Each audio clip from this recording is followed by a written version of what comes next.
ಮೊದಲನೆಯ ಶ್ಲೋಕ ವಿಶ್ವಂ ವಿಷ್ಣುರ್ವಷಟ್ಕಾರೋ ಭೂತ ಭವ್ಯ ಭವತ್ ಪ್ರಭು ಭೂತಕೃತ್ ಭೂತಭೃತ್ ಭಾವೋ ಭೂತಾತ್ಮ ಭೂತ ಭಾವನಃ.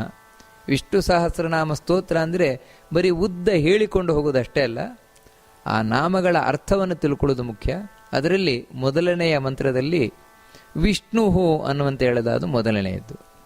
ಇನ್ನು ಎರಡನೆಯದ್ದು, ಮೊದಲನೆಯದು ವಿಶ್ವಂ, ಎರಡನೆಯದು ವಿಷ್ಣು, ಮೂರನೆಯದು ವಷಟ್ಕಾರ, ನಾಲ್ಕನೆಯದ್ದು ಭೂತ ಭವ್ಯ ಭವತ್ ಪ್ರಭು, ಐದನೆಯದ್ದು ಭೂತಕೃತ್, ಆರನೆಯದ್ದು ಭೂತಭೃತ್, ಏಳನೆಯದ್ದು ಭಾವ, ಎಂಟನೆಯದ್ದು ಭೂತಾತ್ಮ, ಒಂಬತ್ತನೆಯ ನಾಮ ಭೂತ ಭಾವನಃ. ಇದಿಷ್ಟು ವಿಷ್ಣು ಸಹಸ್ರನಾಮದ ಮೊದಲ ಶ್ಲೋಕದಲ್ಲಿ ಬಂದಿರುವಂತಹ ಭಗವಂತನ ರೂಪಗಳು. ಬರೀ ರೂಪಗಳು ಮಾತ್ರ ಅಲ್ಲ, ಇದು ಭಗವಂತನ ಗುಣಗಳನ್ನು ಹೇಳ್ತಾ ಇದೆ. ಅಂದರೆ ಭಗವಂತ ಯಾವ ರೀತಿ ಇದ್ದಾನೆ ಅಂತ ತಿಳಿಸ್ತಾ ಇದೆ. ಅದರಲ್ಲಿ ಮೊದಲನೆಯದ್ದು ನಾಮ ವಿಶ್ವಂ ಅನ್ನುವುದು. ಇದನ್ನ ನಾವು ನಮಸ್ಕಾರವಾಗಿ ಹೇಳುವುದಾದರೆ ವಿಶ್ವಾಯ ನಮಃ ಅಂತ ಹೇಳ್ತೇವೆ. ಇದರ ಅರ್ಥ ಏನು ಅಂತ ಹೇಳಿದ್ರೆ, ದೇವರು ಪರಿಪೂರ್ಣನಾಗಿದ್ದಾನೆ. ಅಂದರೆ ದೇವರ ಬಗ್ಗೆ ನಾವು ತಿಳ್ಕೊಳ್ಳಿಕ್ಕೆ ಹೋಗ್ಬೇಕಾದ್ರೆ, ದೇವರ ಆರಾಧನೆಯನ್ನು ಮಾಡಬೇಕಾದ್ರೆ ಮೊದಲು ನಮ್ಮ ಮನಸ್ಸಿನಲ್ಲಿ ಇರಬೇಕು ಅಂತ ಹೇಳಿದ್ರೆ, ದೇವರು ಪರಿಪೂರ್ಣನಾಗಿದ್ದಾನೆ. ಅದಕ್ಕೆ ಅವನಿಗೆ ಬ್ರಹ್ಮ ಅಂತ ಕರೀತಾರೆ ದೇವರಿಗೆ. ಯಾಕಂದ್ರೆ ಪರಿಪೂರ್ಣನಾಗಿರುವುದರಿಂದ ಯಾವುದೂ ಕೊರತೆ ಇಲ್ಲ ದೇವರಲ್ಲಿ. ಎಲ್ಲ ಗುಣಗಳೂ ದೇವರಲ್ಲಿದೆ, ಪೂರ್ಣ ಪ್ರಮಾಣದಲ್ಲಿದೆ. ಅಂದರೆ ಒಂದೇ ಮಾತಲ್ಲಿ ಹೇಳುವುದಾದರೆ, ದೇವರು ತುಂಬ ಒಳ್ಳೆಯವನಾಗಿದ್ದಾನೆ. ದೇವರಷ್ಟು ಮಾತ್ರ ಅಲ್ಲ, ಅವನು ಸಕಲ ಶಕ್ತಿಯಿಂದ ಕೂಡಿದವನಾಗಿದ್ದಾನೆ. ಈ ರೀತಿ ಎಲ್ಲ ಗುಣಗಳನ್ನು ದೇವರಲ್ಲಿ ನಾವು ಹೇಳಬೇಕು. ಇದು ಮೊದಲು ಹೇಳುವಂಥದ್ದು. ಎರಡನೇದೇನೆಂದರೆ ವಿಷ್ಣು ಅಂತ. ಇಂತಹ ಭಗವಂತ ಪರಿಪೂರ್ಣನಾಗಿದ್ದಾನೆ, ಎಲ್ಲದರಲ್ಲೂ ಪರಿಪೂರ್ಣ, ಪರ್ಫೆಕ್ಟ್ ಆಗಿದ್ದಾನೆ. ಅಂತಹ ದೇವರು ಪ್ರತಿಯೊಂದು ವಸ್ತುವಿನ ಒಳಗೂ ಇದ್ದಾನೆ. ವಿಶತಿ, ವಿಷ್ಣು ಅಂತ ಹೇಳಿದರೆ ವಿಶತಿ ಅಂದರೆ ಎಲ್ಲ ವಸ್ತುವಿನ ಒಳಗೂ ಕೂತಿದ್ದಾನೆ. ನಾನು ಅಣು ರೇಣು ತೃಣಕಾಷ್ಟ, ಪ್ರತಿಯೊಂದರ ಒಳಗೂ ದೇವರು ಕೂತಿದ್ದಾನೆ. ಅದಕ್ಕೆ ಅವನಿಗೆ ವಿಷ್ಣು ಅಂತ ಹೆಸರು. ಮೂರನೇ ಒಂದು ನಾಮ ಏನು ಅಂತ ಹೇಳಿದರೆ ಭೂತ ವಷಟ್ಕಾರ ಅಂತ.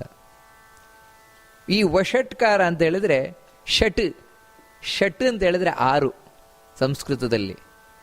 6 ಗುಣಗಳು ಪ್ರಧಾನ. ಅದಕ್ಕೆ ಅವನು ಭಗವಂತ ಅಂತ ಕರಿತೇವೆ. ಭಗ ಅಂದರೆ ಇದೆ 6 ಗುಣಗಳು. ಆ 6 ಗುಣಗಳು ಯಾರಲ್ಲಿ ನಿತ್ಯವೂ ಇರ್ತದೋ ಅವನನ್ನು ವಷಟ್ಕಾರ ಅಂತ ಕರೆಯುವಂಥದ್ದು. ಯಾವುದದು 6 ಗುಣಗಳು? ವಿಶೇಷವಾಗಿ ಹೇಳುವಂಥದ್ದು ಯಾವುದು ಅಂತ ಹೇಳಿದರೆ ಐಶ್ವರ್ಯ, ಐಶ್ವರ್ಯಸ್ಯ ಸಮಗ್ರಸ್ಯ ಅಂತ ಹೇಳಿದರೆ, ನಾವು ಅಣಿಮ ಗರಿಮ ಅಂತ ಏನೇನು ವಿಶೇಷವಾದ ಶಕ್ತಿಗಳು ಅಂತ ತಿಳಿತೇವೆ, ಸಣ್ಣವರಾಗುವುದು ದೊಡ್ಡವರಾಗುವುದು ಒಳಗಿರುವುದು ಎಲ್ಲದ ಐಶ್ವರ್ಯಗಳೂ ಕೂಡ. ಅಂದರೆ ಇವತ್ತೇ ನಾವು ಪವಾಡ ಮಾಡುವುದು ಅಂತ ಹೇಳ್ತಾರೆ, ಆ ಎಲ್ಲ ಶಕ್ತಿಗಳೂ ಕೂಡ ಭಗವಂತನಲ್ಲೇ ಪೂರ್ಣವಾಗಿರುವುದು. ಸಣ್ಣದಾಗುವುದಾಗಲಿ ದೊಡ್ಡದಾಗುವುದಾಗಲಿ, ಭಾರ ಆಗುವುದಾಗಲಿ ಹಗರ ಆಗುವುದಾಗಲಿ, ಇನ್ನೊಬ್ಬರೊಳಗೆ ಕೂತ್ಕೊಳ್ಳೋದಾಗಲಿ, ಇನ್ನೊಬ್ಬರನ್ನು ತಿಳ್ಕೊಂಡು ಎಲ್ಲವೂ ದೇವರಲ್ಲಿದೆಯಂತೆ. ಹೇಗಿದೆ ಅಂತ ಹೇಳಿದ್ರೆ ಪೂರ್ಣವಾಗಿದೆ ದೇವರಲ್ಲಿ. ದೇವರ ಅನುಗ್ರಹ ಇದ್ದರೆ ಉಳಿದವರಲ್ಲಿ ಇರ್ತದಷ್ಟೇ, ಇಲ್ಲದಿದ್ರೆ ಇಲ್ಲ. ಅದಕ್ಕಾಗಿ ಆ ಷಟ್ ಗುಣಗಳೇನಿದೆ ಅದರಿಂದಾಗಿ ಇವನು ಯಾವತ್ತೂ ತುಂಬಿಕೊಂಡಿರುವವನು. ಅದಕ್ಕೆ ಅವನು ವಷಟ್ಕಾರ ಅಂತ ಕರೀತಾರೆ ಭಗವಂತನಿಗೆ. ಇನ್ನು ಭೂತ ಭವ್ಯ ಭವತ್ ಪ್ರಭು ಅಂತ ಹೇಳ್ತಾರೆ. ಅಂತ ಹೇಳಿದರೆ ಹಿಂದಿನ ಜಗತ್ತು, ಈಗಿನ ಜಗತ್ತು, ಮುಂದಿನ ಜಗತ್ತು, ಎಲ್ಲ ಜಗತ್ತುಗಳಿಗೂ ಇವನೇ ಒಡೆಯ.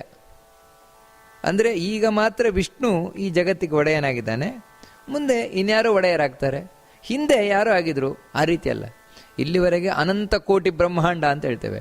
ಆ ಅನಂತ ಕೋಟಿ ಬ್ರಹ್ಮಾಂಡಗಳಿಗೆ ಇವನೊಬ್ಬನೇ ನಾಯಕ, ಈ ಭಗವಂತನೇ. ಅದಕ್ಕೆ ಅವನಿಗೆ ಅನಂತ ಕೋಟಿ ಬ್ರಹ್ಮಾಂಡ ನಾಯಕ ಅಂತ ಹೇಳೋದು. ಅದಕ್ಕೆ ಭೂತ ಭವ್ಯ ಭವಿಷ್ಯತ್ ಮೂರರದ್ದು ಇವನೇ ಒಡೆಯನಾಗಿದ್ದಾನೆ. ಇವನೊಬ್ಬನೇ ದೇವರಾಗಿ ಒಡೆಯ ಹೊರತು ಇನ್ನೊಬ್ಬರ ಕೈಯಲ್ಲಿಲ್ಲ ಜಗತ್ತು ಯಾವುದೇ ಕಾಲಕ್ಕೂ. ಇನ್ನು ಭೂತ ಭೃತ್ ಹೇಗೆ ಒಡೆಯ ಅಂದರೆ ಭಗವಂತ ಎಲ್ಲ ಭೂತ ಅಂತ ಹೇಳಿದ್ರೆ ಇಡೀ ಜಗತ್ತಿನಲ್ಲಿ ಏನೇನಿದೆಯೋ ಪ್ರತಿಯೊಂದು ವಸ್ತುಗಳು, ಜಡ ಇರ್ಬೋದು, ಜೀವ ಇರ್ಬೋದು, ಆ ಎಲ್ಲವನ್ನು ಸೃಷ್ಟಿ ಮಾಡುವವನು ಇವನೇ. ಅದಕ್ಕೆ ಅವನಿಗೆ ಭೂತಕೃತ್ ಅಂತ ಹೆಸರು. ಹಾಗೆ ಭಗವಂತನಿಗೆ ಭೂತ ಭೃತ್ ಅಂತ ಹೆಸರು. ಇವನು ಬರೀ ಸೃಷ್ಟಿ ಮಾಡುವವನು ಮಾತ್ರ ಅಲ್ಲ, ಸೃಷ್ಟಿ ಮಾಡಿ ಪ್ರತಿಯೊಬ್ಬರ ಜವಾಬ್ದಾರಿಯನ್ನು ಇವನೇ ಹೊರುವವನು. ಪ್ರತಿಯೊಬ್ಬರ ಜವಾಬ್ದಾರಿಯನ್ನು ದೇವರು ವಹಿಸಿಕೊಂಡಿದ್ದಾನೆ. ಅದಕ್ಕೆ ಅವನಿಗೆ ಭೂತ ಭೃತ್ ಅಂತ ಹೆಸರು. ಅಷ್ಟು ಮಾತ್ರ ಅಲ್ಲ, ಭಾವ ಅಂತ ಭಗವಂತನಿಗೆ ಹೆಸರು. ಭಾವ ಅಂತ ಹೇಳಿದ್ರೆ ಅರ್ಥ ಏನು ಅಂದರೆ, ಇಷ್ಟೆಲ್ಲ ಜವಾಬ್ದಾರಿಯನ್ನು ವಹಿಸ್ಕೊಂಡಿದ್ರೂ ಕೂಡ ದೇವರಿಗೆ ಯಾವತ್ತೂ ಟೆನ್ಷನ್ ಇಲ್ಲ, ಮತ್ತು ಯಾವತ್ತೂ ಆನಂದವಾಗಿರುವವನು. ಸದ್ಭಾವವಾಚಿನ ಸರ್ವೇ ಸರ್ವೇ ಸುಖವಾಚಿನ. ಆ ರೀತಿ ಭಗವಂತ ಆನಂದವಾಗಿರುವವನು, ಸುಖ ಸ್ವರೂಪಿಯಾಗಿರುವವನು. ಅಷ್ಟು ಮಾತ್ರ ಅಲ್ಲ, ಭೂತಾತ್ಮ, ಸ್ವರೂಪಿಯಾಗಿ ಎಲ್ಲೋ ಕೂತಿಲ್ಲ. ಮತ್ತು ಪ್ರತಿಯೊಂದು ವಸ್ತು, ಇರುವ ವಸ್ತುಗಳೇನಿದೆ ಎಲ್ಲ ವಸ್ತುಗಳ ಆತ್ಮ. ಆತ್ಮ ಅಂದರೆ ಒಳಗೆ ಕೂತಿರುವ ಅಂತರ್ಯಾಮಿ. ಆ ಎಲ್ಲವನ್ನ ನಿಯಂತ್ರಣ ಮಾಡ್ತಾ ಇರುವವನು ಪ್ರತಿಯೊಂದು ವಸ್ತುವಿನ ಒಳಗೆ ಕೂತು ಇವನೇ. ಅದಕ್ಕೆ ಅವನಿಗೆ ಭೂತಾತ್ಮ ಅಂತ ಹೇಳ್ತಾರೆ ದೇವರಿಗೆ. ಅಷ್ಟಲ್ಲ, ಭೂತ ಭಾವನಃ ಅಂತ ಕರೀತಾರೆ. ಅಷ್ಟು ಮಾತ್ರ ಅಲ್ಲ, ಭೂತ ಅಂತ ಹೇಳಿದ್ರೆ ಜೀವರಾಶಿಗಳು. ಯಾವ ಜೀವರಾಶಿಗಳಿದ್ದೆ, ಜೀವರಾಶಿಗಳಿಗೆ ಭಾವ ಅಂತ ಹೇಳಿದ್ರೆ ಭಕ್ತಿ. ಭಕ್ತಿಯನ್ನು ಕೊಡುವವನು ಅವನೇ. ದೇವರು ಕೊಟ್ಟರೆ ನಮಗೆ ಭಕ್ತಿ ಉಂಟಷ್ಟೇ. ದೇವರು ಕೊಡಲಿಲ್ಲ ಅಂದರೆ ಭಕ್ತಿಯೇ ಬರುವುದಿಲ್ಲ. ಅದಕ್ಕೆ ಯಾರು ಸಜ್ಜೀವರಿದ್ದಾರೆ, ಸಜ್ಜೀವರಿಗೆ ಈ ಭಕ್ತಿಯನ್ನು ಕೊಡ್ತಾ ಇರುವವನು ಅವನೇ. ಅದಕ್ಕೆ ಭೂತ ಭಾವನಃ ಅಂದ ಭಗವಂತನಿಗೆ ಹೆಸರು. ಇದು ಒಂದೊಂದು ಅರ್ಥಗಳಷ್ಟೇ. ಈ ರೀತಿ ಬೇಕಾದಷ್ಟು ಅರ್ಥಗಳಿದೆ ಒಂದೊಂದು ಈ ಮಂತ್ರ, ಈ ನಾಮಗಳಿಗೂ ಕೂಡ ಭಗವಂತನಂತೆ. ಇನ್ನು ಅಂದರೆ ನೋಡಿ, ಇದಕ್ಕೆ ನಾವು ನಮಸ್ಕಾರವನ್ನು ಮಾಡುವುದಾದರೆ ವಿಶ್ವಾಯ ನಮಃ ಅಂತ ಹೇಳುವುದು ನಾನು ಮೊದಲನೆಯದು, ವಿಷ್ಣವೇ ನಮಃ ಅಂತ ಹೇಳುವುದು ಎರಡನೆಯದ್ದು, ಮೂರನೆಯದ್ದು ವಷಟ್ಕಾರಾಯ ನಮಃ ಮೂರನೆಯದ್ದು, ನಂತರ ಭೂತ ಭವ್ಯ ಭವತ್ ಪ್ರಭವೇ ನಮಃ ಅದು ನಾಲ್ಕನೆಯದ್ದು, ಭೂತಕೃತೇ ನಮಃ ಐದನೆಯದ್ದು, ಭೂತಭೃತೇ ನಮಃ ಆರನೆಯದ್ದು, ಭಾವಾಯ ನಮಃ ಏಳನೆಯದ್ದು, ಎಂಟನೆಯದ್ದು ಭೂತಾತ್ಮನೇ ನಮಃ ಇದು, ಇನ್ನು ಒಂಬತ್ತನೆಯದು ಭೂತ ಭಾವನಾಯ ನಮಃ. ಈ ರೀತಿ ಹೇಳಿ ನಮಸ್ಕಾರವನ್ನು ಮಾಡಬೇಕು ಭಗವಂತನಿಗೆ. ಇಷ್ಟು ನಾವು ಮನಸ್ಸಿನಲ್ಲಿ ಅರ್ಥವನ್ನು ನೆನಪಿಟ್ಟುಕೊಂಡು ಆ ಭಗವಂತನನ್ನು ನೆನಪು ಮಾಡಿಕೊಳ್ತಾ 9 ನಮಸ್ಕಾರಗಳನ್ನು ಮಾಡಿದ್ವು ಅಂತ ಹೇಳಿದರೆ, ಏಕಾದಶಿಯ ದಿನ ನಾವು ಭಗವಂತನ ಚಿಂತನೆ ಒಂದು ದೃಷ್ಟಿಯಲ್ಲಿ ನಡೆಸಿದಾಗಾಯಿತು. ಇನ್ನು ಎರಡನೇ ಶ್ಲೋಕ ವಿಷ್ಣು ಸಹಸ್ರನಾಮದ್ದು ಏನು ಅಂತ ಹೇಳಿದರೆ, ಪೂತಾತ್ಮ ಪರಮಾತ್ಮ ಚ ಮುಕ್ತಾನಾಂ ಪರಮಾಗತಿ ಅವ್ಯಯಃ ಪುರುಷಃ ಸಾಕ್ಷಿ ಕ್ಷೇತ್ರಜ್ಞೋಕ್ಷರ ಏವಚ. ಇಲ್ಲಿ ಭಗವಂತನ ನಾಮ ಎಷ್ಟಿದೆ ಅಂತ ಹೇಳಿದರೆ, ಪೂತಾತ್ಮ ಅಂತ ಹೇಳುವುದು ಒಂದು, ಪರಮಾತ್ಮ ಅನ್ನುವಂಥದ್ದು ಎರಡು, ಮುಕ್ತಾನಾಂ ಪರಮಾಗತಿ ಗತಿ ಇದು ಮೂರನೆಯದ್ದು, ನಂತರ ಅವ್ಯಯ ಅನ್ನುವಂಥದ್ದು ನಾಲ್ಕನೆಯದ್ದು, ಪುರುಷ ಅನ್ನುವಂಥದ್ದು 5, ಸಾಕ್ಷಿ ಅನ್ನುವಂಥದ್ದು 6, ಕ್ಷೇತ್ರಜ್ಞ ಅನ್ನುವಂಥದ್ದು 7, ಅಕ್ಷರ ಅಂತ ಹೇಳುವಂಥದ್ದು 8. ಇದಿಷ್ಟು ಈ ಎರಡನೆಯ ಶ್ಲೋಕದಲ್ಲಿದೆ, ಭಗವಂತನ ನಾಮ ಹಾಗೂ ಭಗವಂತನ ರೂಪ. ಅದರೆಲ್ಲ ಅರ್ಥ ಏನು ಅಂತ ಹೇಳಿದರೆ, ಪೂತಾತ್ಮ ಅಂತೇಳಿದರೆ ಭಗವಂತ ಪವಿತ್ರವಾದ ಸ್ವರೂಪವುಳ್ಳವನು. ಪೂತ ಅಂದರೆ ಪವಿತ್ರ, ಪವಿತ್ರವಾದ ಸ್ವರೂಪವುಳ್ಳವನು. ಅದಕ್ಕಾಗಿ ದೇವರು ಎಲ್ಲೆಲ್ಲಿರ್ತಾನೋ ಅದೇ ಮಡಿ, ದೇವರೆಲ್ಲಿರ್ತಾನೋ ಅದೇ ಶುದ್ಧ. ದೇವರಿಲ್ಲ ಅಂದರೆ ಅದು ಶುದ್ಧವೇ ಅಲ್ಲ. ಭಾಗವತ ಅದನ್ನು ಸ್ಪಷ್ಟ ಹೇಳುತ್ತದೆ. ಮಡಿ ಶುದ್ಧ ಅಂತೇಳಿದರೆ ದೇವರ ಸನ್ನಿಧಾನ ಇರುವಲ್ಲೇ ಶುದ್ಧ. ಯಾಕಂದರೆ ಅವನು ಪೂತಾತ್ಮ, ಶುದ್ಧವಾದ ಸ್ವರೂಪವುಳ್ಳವ, ಪವಿತ್ರವಾದ ಸ್ವರೂಪವುಳ್ಳವ. ಇನ್ನು ಪರಮಾತ್ಮಾಚ, ಪರಮ ಆತ್ಮ ಅಂತ ಹೇಳಿದರೆ ಉಳಿದ ಎಲ್ಲ ದೇವತೆಗಳೇನಿದ್ದಾರೆ, ಬ್ರಹ್ಮಾದಿ ದೇವತೆಗಳೆಲ್ಲರೂ ಕೂಡ ಅವರೆಲ್ಲರನ್ನು ಪರಮ ಅಂದರೆ ಮೀರಿ ನಿಂತವನು. ಅವರೆಲ್ಲರನ್ನು ಮೀರಿ ನಿಂತಿದ್ದಾನೆ. ಅವರು ಯಾರು ಇವನಿಗೆ ಸರಿಸಾಟಿ ಆಗ್ಲಿಕ್ಕೆ ಸಾಧ್ಯ ಇಲ್ಲ. ಎಲ್ಲರೂ ಇವನಿಗಿಂತ ಕೆಳಗೆ. ಅದಕ್ಕೆ ಇವನನ್ನು ಒಬ್ಬನನ್ನೇ ಪರಮಾತ್ಮ ಅಂತ ಕರೆಯೋದು. ಉಳಿದ ಯಾರನ್ನು ಪರಮಾತ್ಮ ಅಂತ ಕರೆಯೋಲ್ಲ, ವಿಷ್ಣುವನ್ನ ಮಾತ್ರ ಪರಮಾತ್ಮ ಅಂತ ಕರೆಯುವಂಥದ್ದು. ಇನ್ನು ಮುಕ್ತಾನಾಂ ಪರಮಾಗತಿ, ಯಾರು ಮುಕ್ತರಿದ್ದಾರೆ, ಮುಕ್ತರು ಅಂತ ಹೇಳಿದರೆ ಸಮಸ್ತ ಕಷ್ಟಗಳಿಂದ ಮುಕ್ತಿ ಹೊಂದಿದವರು, ಪರಿವಾರ ಇದು ಹೊಂದಿದವರು. ಅಂತಹ ಸಮಸ್ತ ಕಷ್ಟಗಳಿಂದ ಬಿಡುಗಡೆ ಹೊಂದಿದವರೇನಿದ್ದಾರೆ ಅಂಥವರೆಲ್ಲರಿಗೂ ಇವನೇ ಆಶ್ರಯ, ಕಟ್ಟ ಕಡೆಯ ಆಶ್ರಯ. ಅಂದರೆ ಇವನನ್ನು ಆಶ್ರಯಿಸಿದರೆ ಮಾತ್ರ ನಾವು ಮುಕ್ತರಾಗ್ಲಿಕ್ಕೆ ಸಾಧ್ಯ, ಎಲ್ಲ ಕಷ್ಟಗಳಿಂದ ಬಿಡುಗಡೆ ಹೊಂದಲಿಕ್ಕೆ ಸಾಧ್ಯ, ಮತ್ತೆ ಯಾವತ್ತಿಂದ ಯಾವತ್ತಿಗೂ ಮುಕ್ತಿಯನ್ನು ಪಡೀಲಿಕ್ಕೆ ಸಾಧ್ಯ. ಅವರೆಲ್ಲರೂ ಇವನನ್ನು ಆಶ್ರಯಿಸಿ ಮುಕ್ತಿ ಪಡೆದಿದ್ದಾರೆ. ಅದಕ್ಕೆ ಮುಕ್ತಾನಾಂ ಪರಮಾಗತಿ. ಇಂತಹ ಭಗವಂತ ಅವ್ಯಯ. ಅವ್ಯಯ ಅಂತ ಹೇಳಿದರೆ ಯಾವುದೇ ವಿಧವಾದ ನಾಶವೂ ದೇವರಿಗಿಲ್ಲ. ಅದಕ್ಕಾಗಿ ದೇವರಿಗೆ ಯಾವತ್ತೂ ಕಷ್ಟ ಬರುವುದು ಅಂತಿಲ್ಲ, ಅಥವಾ ದೇವರು ಯಾವತ್ತೂ ನಮ್ಮ ಹಾಗೆ ಸಾಯುವುದು ಅಂತಿಲ್ಲ, ಅಥವಾ ದೇವರಿಗೆ ಯಾವತ್ತೂ ಅಯ್ಯೋ ಅದು ಕಮ್ಮಿ ಇದೆ ಇದು ಕಮ್ಮಿ ಇದೆ ಅಂತ ಹೇಳಲಿಕ್ಕಿಲ್ಲ. ದೇವರಿಗೆ. ಮತ್ತೆ ದೇವರು ಪ್ರತಿಯೊಂದು ಪೂರ್ಣನಾಗೇ ಇರುವಂಥವನು ಭಗವಂತ. ಮತ್ತೆ ಯಾವುದೂ ಇಲ್ಲ ಅಂತ ಅವನಿಗೆ, ಅಂದ್ರೆ ನಾಶ ಆಗುವುದು ಅಂತ ಇಲ್ಲ, ಅದಕ್ಕೆ ಅವನನ್ನು ಅವ್ಯಯ ಅಂತ ಕರೀತಾರೆ. ಯಾವ ವಿಧವಾದ ನಾಶವೂ ಇಲ್ಲದೆ ಇರುವ ಅವ್ಯಯ. ವ್ಯಯ ಅಂದರೆ ಗೊತ್ತು ನಮಗೆ, ವ್ಯಯ ಅಂದರೆ ಕಳ್ಕೊಳ್ಳೋದು, ನಾಶ ಆಗೋದು, ಅದು ಯಾವುದೂ ಇಲ್ಲ ದೇವರಿಗೆ. ಇನ್ನು ಪುರುಷ ಅಂತ ಹೇಳಿದ್ರೆ ಪುರು ಅಂದರೆ ಮೊದಲು, ಸೃಷ್ಟಿಯೇ ಆಗದೇ ಇದ್ದಾಗಲೂ ಕೂಡ ಸಹ ಭಗವಂತ ಇದ್ದಂತೆ. ಸೃಷ್ಟಿಯ ಆದಿಯಲ್ಲಿ ಇದ್ದವನು, ಯಾರೂ ಎಲ್ಲಿದ್ದಾಗಲೂ ಇದ್ದವನು, ಅದಕ್ಕೆ ಅವನಿಗೆ ಪುರುಷ ಅಂತ ಕರೀತಾರೆ. ಇನ್ನು ಅನೇಕ ಅರ್ಥಗಳಿದೆ, ಒಂದು ಅರ್ಥ ನೋಡ್ತಾ ಇರೋದಷ್ಟೆ. ಇನ್ನು ಸಾಕ್ಷಿ, ಯಾರು ಎಲ್ಲವನ್ನು ಕಣ್ಣಾರೆ ನೋಡ್ತಾನೋ, ನಾವು ಏನೇನೇನೇನು ಮಾಡ್ತಾ ಇದ್ದೇವೆ ಎಲ್ಲವನ್ನ ದೇವರು ಯಾವತ್ತೂ ಎದುರಿನಲ್ಲೇ ನೋಡ್ತಾ ಇದ್ದಾನೆ. ಅದು ಎರಡು ಕಣ್ಣಿನಲ್ಲ, ಮತ್ತೆ ಅವನು ಎಲ್ಲ ಕಡೆ ವಿಶ್ವತಶ್ಚಕ್ಷು ಅಂತ ಹೇಳಿದಾಗ ಎಲ್ಲ ಕಡೆಯೂ ತನ್ನ ಕಣ್ಣಿಂದಿದ್ದು ನೋಡ್ತಾ ಇದ್ದಾನಂತೆ. ಅದಕ್ಕೆ ಅವನಿಗೆ ಸಾಕ್ಷಿ ಅಂತ ಹೆಸರು. ಕ್ಷೇತ್ರಜ್ಞ, ಈ ದೇಹ ಏನಿದೆ ಇದನ್ನ ದೇಹ, ಈ ಕ್ಷೇತ್ರ ಅಂತ ಕರೀತಾರೆ. ಎಲ್ಲ ಅದು ಒಂದೇ ದೇಹ ಅಂತ ಹೇಳಿದ್ರೆ ಬರೀ ರಕ್ತ ಮಾಂಸ ಅಷ್ಟೇನಾ? ಇದರೊಳಗೆ ಎಷ್ಟು ಇಂದ್ರಿಯಗಳಿದೆ, ಮನಸ್ಸಿದೆ, ಮಹತ್ತತ್ವ, ಅಹಂಕಾರ, ಎಲ್ಲ ಸೂಕ್ಷ್ಮವಾದ ಅನೇಕ ವಸ್ತುಗಳಿದೆ. ಆ ಎಲ್ಲವನ್ನ ತಿಳ್ಕೊಂಡವನು ಅಂದರೆ ದೇವರೊಬ್ಬನೇ ಅಂತೆ. ನಮಗಂತೂ ಈ ದೇಹದ ಬಗ್ಗೆ ಏನೂ ಗೊತ್ತಿಲ್ಲ. ಅಷ್ಟು ಮಾತ್ರ ಅಲ್ಲ, ದೇಹದೊಳಗೆ ದೇವತೆಗಳಿದ್ದಾರೆ, ಅವರಿಗೂ ಪೂರ್ಣವಾಗಿ ದೇಹದ ಮಾಹಿತಿ ಇಲ್ಲ. ಅದು ಗೊತ್ತಿರುವುದು ಅವನಿಗೆ ಮಾತ್ರ. ಕ್ಷೇತ್ರಜ್ಞ ಅಂತ ಅದಕ್ಕೆ ಅವನನ್ನು ಕರೆಯೋದು. ಜ್ಞ ಅಂದರೆ ತಿಳಿದವನು, ಕ್ಷೇತ್ರ ಈ ದೇಹದ ಒಳಗೆ ಏನೇನೇನೇನಿದೆ ಅದೆಲ್ಲವನ್ನ ಸಂಪೂರ್ಣ ತಿಳಿದವನವನೇ. ಅದಕ್ಕೆ ಅವನನ್ನು ಕ್ಷೇತ್ರಜ್ಞ ಅಂತ ಹೇಳ್ತಾರೆ. ಅಷ್ಟು ಮಾತ್ರ ಅಲ್ಲ, ಅಕ್ಷರ ಅಂತ ದೇವರನ್ನು ಕರೀತಾರೆ. ಯಾಕೆ ಅಕ್ಷರ ಅಂತ ಕರೀತಾರೆ ಅಂತ ಹೇಳಿದ್ರೆ, ಭಗವಂತ ಅಕಾರದಿಂದ ಕ್ಷಕಾರ, ಅಕಾರದಿಂದ ಕ್ಷಕಾರದವರೆಗೆ ಪ್ರತಿಯೊಂದು ಅಕ್ಷರಗಳೇನಿದೆ ಅ ಆ ಇ ಈ ಉ ಉ ಇವೆಲ್ಲ ನಮಗೇನು ಅಂದರೆ ಬರೀ ಅಕ್ಷರಗಳಷ್ಟೇ. ಆದರೆ ಇದು ಬರೀ ಅಕ್ಷರ ಅಲ್ಲ ಅಂತ ಹೇಳ್ತಾರೆ. ಮತ್ತೆ ಪ್ರತಿಯೊಂದರ ಒಳಗೂ ದೇವರು ಕೂತಿದ್ದಾನೆ, ಕೂತ್ಕೊಂಡು ತಾನು ಆನಂದ ಪಡ್ತಾ ಇದ್ದಾನಂತೆ. ಈ ರೀತಿ ಅಕಾರದಿಂದ ಕ್ಷಕಾರದವರೆಗೆ ಇರುವ ಪ್ರತಿಯೊಂದು ಅಕ್ಷರದಲ್ಲೂ ಕೂತು ತಾನು ರಮಿಸುವಂತ, ಆನಂದ ಪಡುವಂಥವನು ಅವನು ಅಕ್ಷರ ಅಂತ ಭಗವಂತ ಕರೆಯಲ್ಪಡುತ್ತೆ. ಅದು ಒಂದೊಂದು ರೂಪದಿಂದ ಕೂತಿದ್ದಾನೆ. ಆ ಅಂದರೆ ಅಜ ಅಂತ, ಆ ಅಂದರೆ ಆನಂದ ಅಂತ, ಈ ಅಂದರೆ ಇಂದ್ರ ಅಂತ. ಈ ರೀತಿ ದೇವರ ಒಂದೊಂದು ರೂಪಗಳು ತಾನು ಕೂತಿದ್ದಾನಂತೆ. ಶಂಖ, ಚಕ್ರ, ವರ, ಅಭಯ ಇದನ್ನು ಹಿಡ್ಕೊಂಡು ಕೂತಿದ್ದಾನೆ. ಈ ರೀತಿ ಇದ್ದಾನೆ ದೇವರು ಪ್ರತಿಯೊಂದು ಅಕ್ಷರದೊಳಗೂ. ಅಂತಹ ಭಗವಂತನನ್ನು ಅಕ್ಷರ ಅಂತ ಕರೀತಾರೆ. ಹೀಗೆ ಭಗವಂತ ತಾನು ಆನಂದ ಪಡ್ತಾ ಇದ್ದಾನೆ ಒಂದೊಂದು ರೂಪದಿಂದ. ಹೀಗೆ ನಾವು 2 ಶ್ಲೋಕಗಳೇನಿದೆ, 2 ಶ್ಲೋಕಗಳನ್ನು ಏಕಾದಶಿಯ ದಿನ ಅನುಸಂಧಾನವನ್ನು ಮಾಡಿದವು, ಮನಸ್ಸಿನಲ್ಲಿ ಚಿಂತನೆ ಮಾಡಿದವು ಅಂತ ಹೇಳಿದರೆ ವಿಶೇಷವಾದ ಭಗವಂತನ ಅನುಗ್ರಹ ಆಗುತ್ತದೆ. ಈ 2ನೆಯ ಶ್ಲೋಕದಲ್ಲಿ ಬಂದಿರುವಂತಹ ಭಗವಂತನ ನಾಮಗಳೇನಿದೆ ಇದನ್ನು ಹೇಳಿ ನಮಸ್ಕಾರ ಮಾಡುವುದಾದರೆ, ಅವಾಗ ಮೊದಲು ಭೂತಾತ್ಮನೇ ನಮಃ ಅಂತ ಹೇಳಿ ನಮಸ್ಕಾರವನ್ನು ಮಾಡಬೇಕು. ಅನಂತರ ಪರಮಾತ್ಮನೇ ನಮಃ ಅಂತ ಹೇಳಿ ನಮಸ್ಕಾರವನ್ನು ಮಾಡಬೇಕು. ನಂತರ ಮುಕ್ತಾನಾಂ ಪರಮಾಗತಯೇ ನಮಃ ಅಂತ ಹೇಳಿ ನಮಸ್ಕಾರವನ್ನು ಮಾಡಬೇಕು. ಆಮೇಲೆ ಅವ್ಯಯಾಯ ನಮಃ ನಮಸ್ಕಾರವನ್ನು ಮಾಡಬೇಕು. ನಂತರ ಪುರುಷಾಯ ನಮಃ ಅಂತೇಳಿ ನಮಸ್ಕಾರ ಮಾಡಬೇಕು. ಆನಂತರ ಸಾಕ್ಷಿಣೇ ನಮಃ ಅಂತ ಹೇಳಿ ನಮಸ್ಕಾರ ಮಾಡಬೇಕು. ನಂತರ ಕ್ಷೇತ್ರಜ್ಞಾಯ ನಮಃ ಅಂತ ಹೇಳಿ ನಮಸ್ಕಾರವನ್ನು ಮಾಡಬೇಕು. ನಂತರ ಅಕ್ಷರಾಯ ನಮಃ ಅಂತ ಹೇಳಿ ನಮಸ್ಕಾರವನ್ನು ಮಾಡಬೇಕು. ಹೀಗೆ ಇಷ್ಟು ನಾವು ನಮಸ್ಕಾರವನ್ನು ನಮಃ ನಮಃ ಅಂತ ಹೇಳಿ ನಮಸ್ಕಾರ ಮಾಡಿದರೆ 2ನೆಯ ಶ್ಲೋಕದಲ್ಲಿ ಯಾವ ರೂಪಗಳು ಹೇಳಲ್ಪಟ್ಟಿದೆಯೋ ಆ ರೂಪಗಳಿಗೆ ನಮಸ್ಕಾರ ಮಾಡಿದಾಗ್ತದೆ.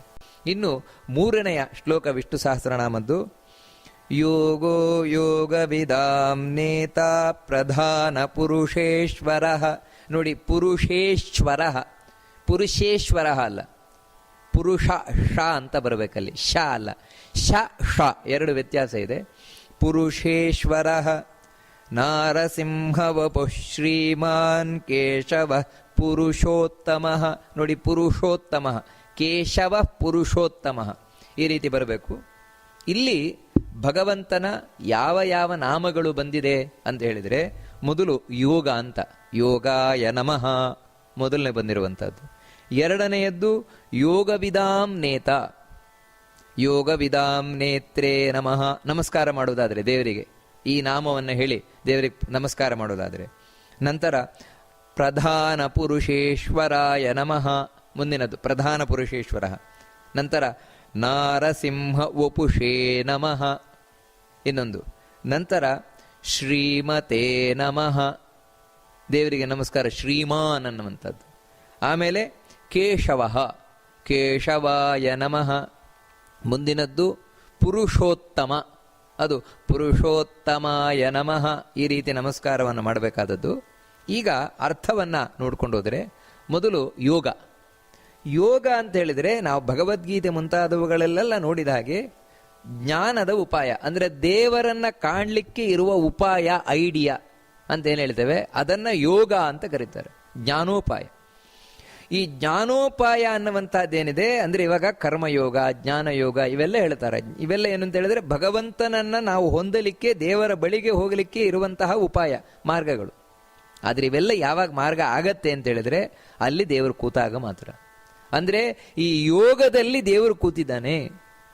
ದೇವರನ್ನ ಕಾಣುವಂತಹ ಮಾರ್ಗ ಏನಿದೆ, ಆ ಮಾರ್ಗದಲ್ಲಿ ದೇವರು ಕೂತದ್ರಿಂದಾಗಿ ಅದು ಯೋಗ ಆಗತ್ತೆ, ಇಲ್ದಿದ್ರೆ ಆಗೋಲ್ಲ. ಇವಾಗ ಉದಾಹರಣೆ ಹೇಳುವುದಾದರೆ, ಇವಾಗ ನಾವೇನೊಂದು ಪೂಜೆ ಮಾಡ್ತೇವೆ. ಪೂಜೆ ಮಾಡಿದ್ದು ಯಾವಾಗ ನಮಗೆ ದೇವರನ್ನ ತೋರಿಸ್ಲಿಕ್ಕೆ ಕಾರಣವಾಗತ್ತೆ ಅಂತ ಹೇಳಿದ್ರೆ ಆ ಪೂಜೆಯಲ್ಲಿ ದೇವರು ಕೂತಾಗ. ಒಂದೊಮ್ಮೆ ಆ ಪೂಜೆಯಲ್ಲಿ ದೇವರು ಬರಲೇ ಇಲ್ಲ, ದೇವರು ಕೂರ್ಲೇ ಇಲ್ಲ ಅಂತ ಹೇಳಿದ್ರೆ ಆ ಪೂಜೆಯೂ ಉಪಯೋಗ ಇಲ್ಲ. ಇವಾಗ ಏಕಾದಶಿ ಉಪವಾಸ, ಏಕಾದಶಿ ಉಪವಾಸ ಯಾವಾಗ ಸಾರ್ಥಕ ಆಗತ್ತೆ ಅಂತ ಹೇಳಿದ್ರೆ ಆ ಏಕಾದಶಿ ಉಪವಾಸದಲ್ಲಿ ದೇವರು ಇರಬೇಕು, ದೇವರು ಇರಬೇಕಲ್ಲಿ. ಇದ್ರೆ ಅವಾಗ ಆ ಏಕಾದಶಿ ಉಪವಾಸವೇ ನಮ್ಮನ್ನ ಕಷ್ಟದಿಂದ ಪಾರು ಮಾಡುತ್ತದೆ, ದೇವರ ಬಳಿ ಕರ್ಕೊಂಡು ಹೋಗ್ತದೆ. ಹೀಗೆ ಆ ಯೋಗ ಏನಿದೆ ಅದರಲ್ಲಿ ಕೂತಿರುವುದರಿಂದಾಗಿ ದೇವರಿಗೂ ಯೋಗ ಅಂತಾನೆ ಕರೀತಾರೆ. ನಂತರ ಯೋಗ ವಿದಾಂ ನೇತ್ರೇ ನಮಃ, ಯೋಗ ವಿದಾಂ ನೇತ, ಯೋಗೋ ಯೋಗ ವಿದಾಂ ನೇತ. ಯೋಗ ವಿದಾಂ ನೇತ ಅಂದರೆ ಇದೇ ನಾವೇನು ನೋಡಿದ್ವು, ದೇವರನ್ನ ನೋಡುವ ಉಪಾಯ. ಅವನ್ನ ತಿಳ್ಕೊಂಡವರೇನಿದ್ದಾರೆ ಅವರು ಯೋಗವಿದರು. ಅಂದರೆ ದೇವರನ್ನು ಹೇಗೆ ನೋಡ್ಲಿಕ್ಕೆ ಸಾಧ್ಯ ಉಂಟು ಅಂದರೆ ದೇವರನ್ನು ಕಂಡವರು. ಯಾಕಂದ್ರೆ ಯಾರಿಗೆ ಮಾರ್ಗ ಗೊತ್ತಾಯಿತು ಅಂದ್ರೆ ಮತ್ತೆ ದೇವರನ್ನು ನೋಡದೇ ಇರ್ತಾರೆ, ಅವರು ದೇವರನ್ನು ನೋಡೇ ಇರ್ತಾರೆ. ಅಂದರೆ ಜ್ಞಾನಿಗಳು, ಇವರನ್ನು ನಾವು ಅಪರೋಕ್ಷ ಜ್ಞಾನಿಗಳು ಅಂತ ಹೇಳ್ತೇವೆ. ಇಂತಹ ದೇವರನ್ನ ಕಂಡವರನ್ನ ನೇತ, ನೇತ ಅಂತ ಹೇಳಿದ್ರೆ ಅವರನ್ನ ಮುಂದೆ ಕೊಂಡೊಯ್ಯುವವನು. ಅಂದ್ರೆ ಅವರಿನ್ನೂ ತಾವು ದೇವರ ಬಳಿ ಹತ್ತಿರ ಹತ್ತಿರ ಹತ್ತಿರ ಹೋಗುತ್ತಾರೆ. ಅವರು ಇನ್ನೂ ಹೆಚ್ಚೆಚ್ಚು ದೇವರ ಬಗ್ಗೆ ಮಾಡ್ತಾರೆ. ಯಾರಿಂದ? ದೇವರಿಂದಾಗಿ, ದೇವರ ಅನುಗ್ರಹದಿಂದಾಗಿಯೇ ಅವರು ಆ ರೀತಿ ಮಾಡ್ಕೊಂಡು ಹೋಗ್ತಾರೆ. ಅಂದ್ರೆ ದೇವರನ್ನ ಕಾಣುವವರೆಗೆ ಮಾತ್ರ ದೇವರು ಬೇಕಲ್ಲ, ದೇವರನ್ನ ಕಂಡ ಮೇಲೂ ದೇವರು ಬೇಕು. ಯಾರು ದೇವರನ್ನು ಕಂಡಿದ್ದಾರೆ, ಕಂಡವರಿಗೂ ಅವನೇ ಆಶ್ರಯ. ಯಾರು ಯೋಗವಿದರು ಅಂತ ಹೇಳಿದ್ರೆ ಇವಾಗ ರಾಘವೇಂದ್ರ ಸ್ವಾಮಿಗಳು, ವಾದಿರಾಜರು, ಮಧ್ವಾಚಾರ್ಯರು, ಪುರಂದರದಾಸರು, ವಿಜಯದಾಸರು ಮುಂತಾದವರನ್ನೇ ಇವರೆಲ್ಲೂ ಯೋಗವಿದರು. ಇವರನ್ನೆಲ್ಲ ನೇತ, ನೇತ ಅಂದ್ರೆ ಕರ್ಕೊಂಡು ಹೋಗ್ತಾ ಇರುವವನು, ಮುಂದೆ ಸಾಗಿಸ್ಕೊಂಡು ಹೋಗ್ತಾ ಇರುವವನು ಇವನೇ, ದೇವರೇ. ಅದಕ್ಕೆ ಅವನಿಗೆ ಯೋಗ ವಿದಾಂ ನೇತ ಅಂತ ಹೆಸರು. ನಂತರ ಪ್ರಧಾನ ಪುರುಷೇಶ್ವರ. ಪ್ರಧಾನ ಅಂತ ಹೇಳಿದ್ರೆ ಲಕ್ಷ್ಮಿ, ಪ್ರಧಾನ ಅಂತ ಅವಳನ್ನು ಕರೀತಾರೆ. ಅವ್ಯಕ್ತ, ಪ್ರಕೃತಿ, ಪ್ರಧಾನ ಅಂತ. ಪುರುಷ ಅಂತ ಹೇಳಿದ್ರೆ ಚತುರ್ಮುಖ ಬ್ರಹ್ಮ. ಶಾಸ್ತ್ರಗಳಲ್ಲಿ ಈ ರೀತಿ ಲಕ್ಷ್ಮಿ ಹಾಗೂ ಚತುರ್ಮುಖ ಬ್ರಹ್ಮ ಇವರ ಈಶ್ವರ, ಒಡೆಯ, ಇವನೇ ಒಡೆಯ. ಲಕ್ಷ್ಮಿಯ ಒಡೆಯನು ಇವನೇ, ಚತುರ್ಮುಖನ ಒಡೆಯನು ಇವನೇ ಆಗಿರುವಂಥವ್ರು. ಇವರೇನಿದ್ದಾರೆ ಇಡೀ ಜಗತ್ತಿನ ಒಡೆಯರು. ಚತುರ್ಮುಖ ಬ್ರಹ್ಮ ಇಡೀ ಜಗತ್ತಿನ ಒಡೆಯ, ಲಕ್ಷ್ಮಿ ಚತುರ್ಮುಖನಿಗೂ ಒಡೆಯಳು. ಆದರೆ ಇವರಿಬ್ಬರಿಗೂ ಒಡೆಯನಾಗಿರುವ ನೀವನೇ. ಅದಕ್ಕಾಗಿ ಪ್ರಧಾನ ಪುರುಷೇಶ್ವರ ಅಂತ ಭಗವಂತನನ್ನು ಕರೀತಾರೆ. ಇನ್ನು ನಾರಸಿಂಹ ವಪುಹು, ಸ್ಪಷ್ಟ ಇದು. ಏನಂತ ಹೇಳಿದ್ರೆ ನರಸಿಂಹ ಅವತಾರವನ್ನು ತೊಟ್ಟು ಬಂದವ. ಅರ್ಧ ಮನುಷ್ಯನ ಹಾಗೆ, ಅರ್ಧ ಸಿಂಹದ ಹಾಗೆ, ಹೀಗೆ ತಾನು ರೂಪವನ್ನು ತೊಟ್ಟು ಬಂದವ ನಾರಸಿಂಹ ವಪುಹು ಅಂತ. ಅಲ್ಲ, ವಿಶೇಷವಾಗಿ ಇದನ್ನೇ ಯಾಕೆ ಹೇಳ್ತಾ ಇದ್ದಾರೆ ನಾರಸಿಂಹ ವಪು ಅಂತ? ಬೇರೆ ಇವಾಗ ಮತ್ಸ್ಯರೂಪ, ವರಾಹ ರೂಪ ಇವೆಲ್ಲ ತಳಿದಾನಲ್ಲ ದೇವರು. ಹಾಗಿದ್ರು ನಾರಸಿಂಹ ವಪು ಅಂತ ಇದಕ್ಕೆ ಮಾತ್ರ ಯಾಕೆ ಹೇಳ್ತಾ ಇದ್ದಾರೆ ವಿಶೇಷವಾಗಿ ಅಂತ ಹೇಳಿದ್ರೆ, ವಾಸ್ತವಿಕವಾಗಿ ಭಗವಂತ ಈ ನಾರಸಿಂಹನಾಗಿ ಬಂದದ್ದೇನಿದೆ ಕೇವಲ ಹಿರಣ್ಯಕಶಿಪುವನ್ನು ಸಂಹಾರ ಮಾಡಲಿಕ್ಕೋಸ್ಕರ ಅಷ್ಟೇ ಅಲ್ಲ. ಮತ್ತೆ ಯಾವ ವ್ಯಕ್ತಿಯೊಳಗೆ ಅಜ್ಞಾನ, ವಿಪರೀತ ಜ್ಞಾನಗಳು, ಅಹಂಕಾರ ಕೂತಿದೆ, ಅಹಂಕಾರನ ನಾಶ ಮಾಡಲಿಕ್ಕೋಸ್ಕರ ಯಾವಾಗಲೂ ನರಸಿಂಹನಾಗಿರ್ತಾನೆ ಭಗವಂತ. ಯಾವಾಗಲೂ ಹಿರಣ್ಯಕಶಿಪಿಗೋಸ್ಕರ ಬರುವವನಲ್ಲ, ಯಾವಾಗಲೂ ನರಸಿಂಹನಾಗಿರ್ತಾನೆ. ಕಡೆಗೆ ಎಲ್ಲಿವರೆಗೆ ಅಂದರೆ ಪ್ರಳಯ ಕಾಲದಲ್ಲಿ ಎಲ್ಲವನ್ನ ಸಂಹಾರ ಮಾಡುವವನು ಇವನೇ, ನರಸಿಂಹಾಗ್ನಿ. ನರಸಿಂಹನೇ ಅಗ್ನಿಯಾಗಿ ಜ್ವಲಿಸ್ತಾನೆ. ಅದಕ್ಕೆ ಇದೊಂದು ವಿಶೇಷವಾದ ಅವತಾರ, ನರಸಿಂಹ ಅವತಾರ. ಅದಕ್ಕೆ ನಾರಸಿಂಹ ವಪುಹು ಅಂತ ಅವನನ್ನು ಹೇಳ್ತಾರೆ ಭಗವಂತನನ್ನ. ನಂತರ ಶ್ರೀಮಾನ್. ಶ್ರೀ ಅಂತೇಳಿದ್ರೆ ಭಗವಂತನದ್ದು ಶೋಭೆ, ಕಾಂತಿ. ಶ್ರೀಮಾನ್. ಎಲ್ಲರೂ, ನಮಗೂ ಕೂಡ ಕಾಂತಿ ಇದೆ, ಎಲ್ರಿಗೂ ಕಾಂತಿ ಇದೆ, ಚಂದ್ರನಿಗೂ ಕಾಂತಿ ಇದೆ. ಆದರೆ ನಮ್ಮದೆಲ್ಲ ಕಾಂತಿ ಎಂಥದ್ದು ಅಂತ ಹೇಳಿದ್ರೆ ಬಾಡಿಗೆ, ಸ್ವಂತದ್ದಲ್ಲ ಅದು. ಮತ್ತೇನು ಅಂತ ಹೇಳಿದ್ರೆ, ಇವಾಗ ನಮ್ಮಲ್ಲಿ ಕಾಂತಿ, ಒಳಗೆ ದೇವರಿದ್ರೆ ಕಾಂತಿ ಅಷ್ಟೇ, ಒಳಗೆ ದೇವರಿಲ್ವಾ ಕಾಂತಿಹೀನವಾಗಿರ್ತದೆ, ಕಳಾಹೀನವಾಗಿರ್ತದೆ. ಹೇಗೆಂದ್ರೆ ಸತ್ತ ಹೆಣವನ್ನು ನೋಡಿದರೆ ಗೊತ್ತಾಗುತ್ತಲ್ವ, ಸತ್ತ ಹೆಣದಲ್ಲಿ ಏನು ಮುಖದಲ್ಲಿ ಕಾಂತಿ ಇಲ್ಲ. ಕಾರಣ ಏನು ಅಂದರೆ ಅಲ್ಲಿ ದೇವರಿಲ್ಲ. ಯಾವ ಮುಖದಲ್ಲಿ ದೇವರಿರ್ತಾನೆ, ಯಾವ ದೇಹದಲ್ಲಿ ದೇವರಿರ್ತಾನೆ, ಆ ದೇಹ ತುಂಬಾ ಕಾಂತಿಯುಕ್ತವಾಗಿ ಕಾಣಿಸ್ತಾ ಇರ್ತದೆ. ಚಂದ್ರನಲ್ಲಿ ವಿಶೇಷವಾಗಿ ದೇವರು ಕೂತಿದ್ದಾನೆ, ಅದಕ್ಕೆ ಚಂದ್ರ ಒಳ್ಳೆ ಕಾಂತಿಯುಕ್ತನಾಗಿರ್ತಾನೆ.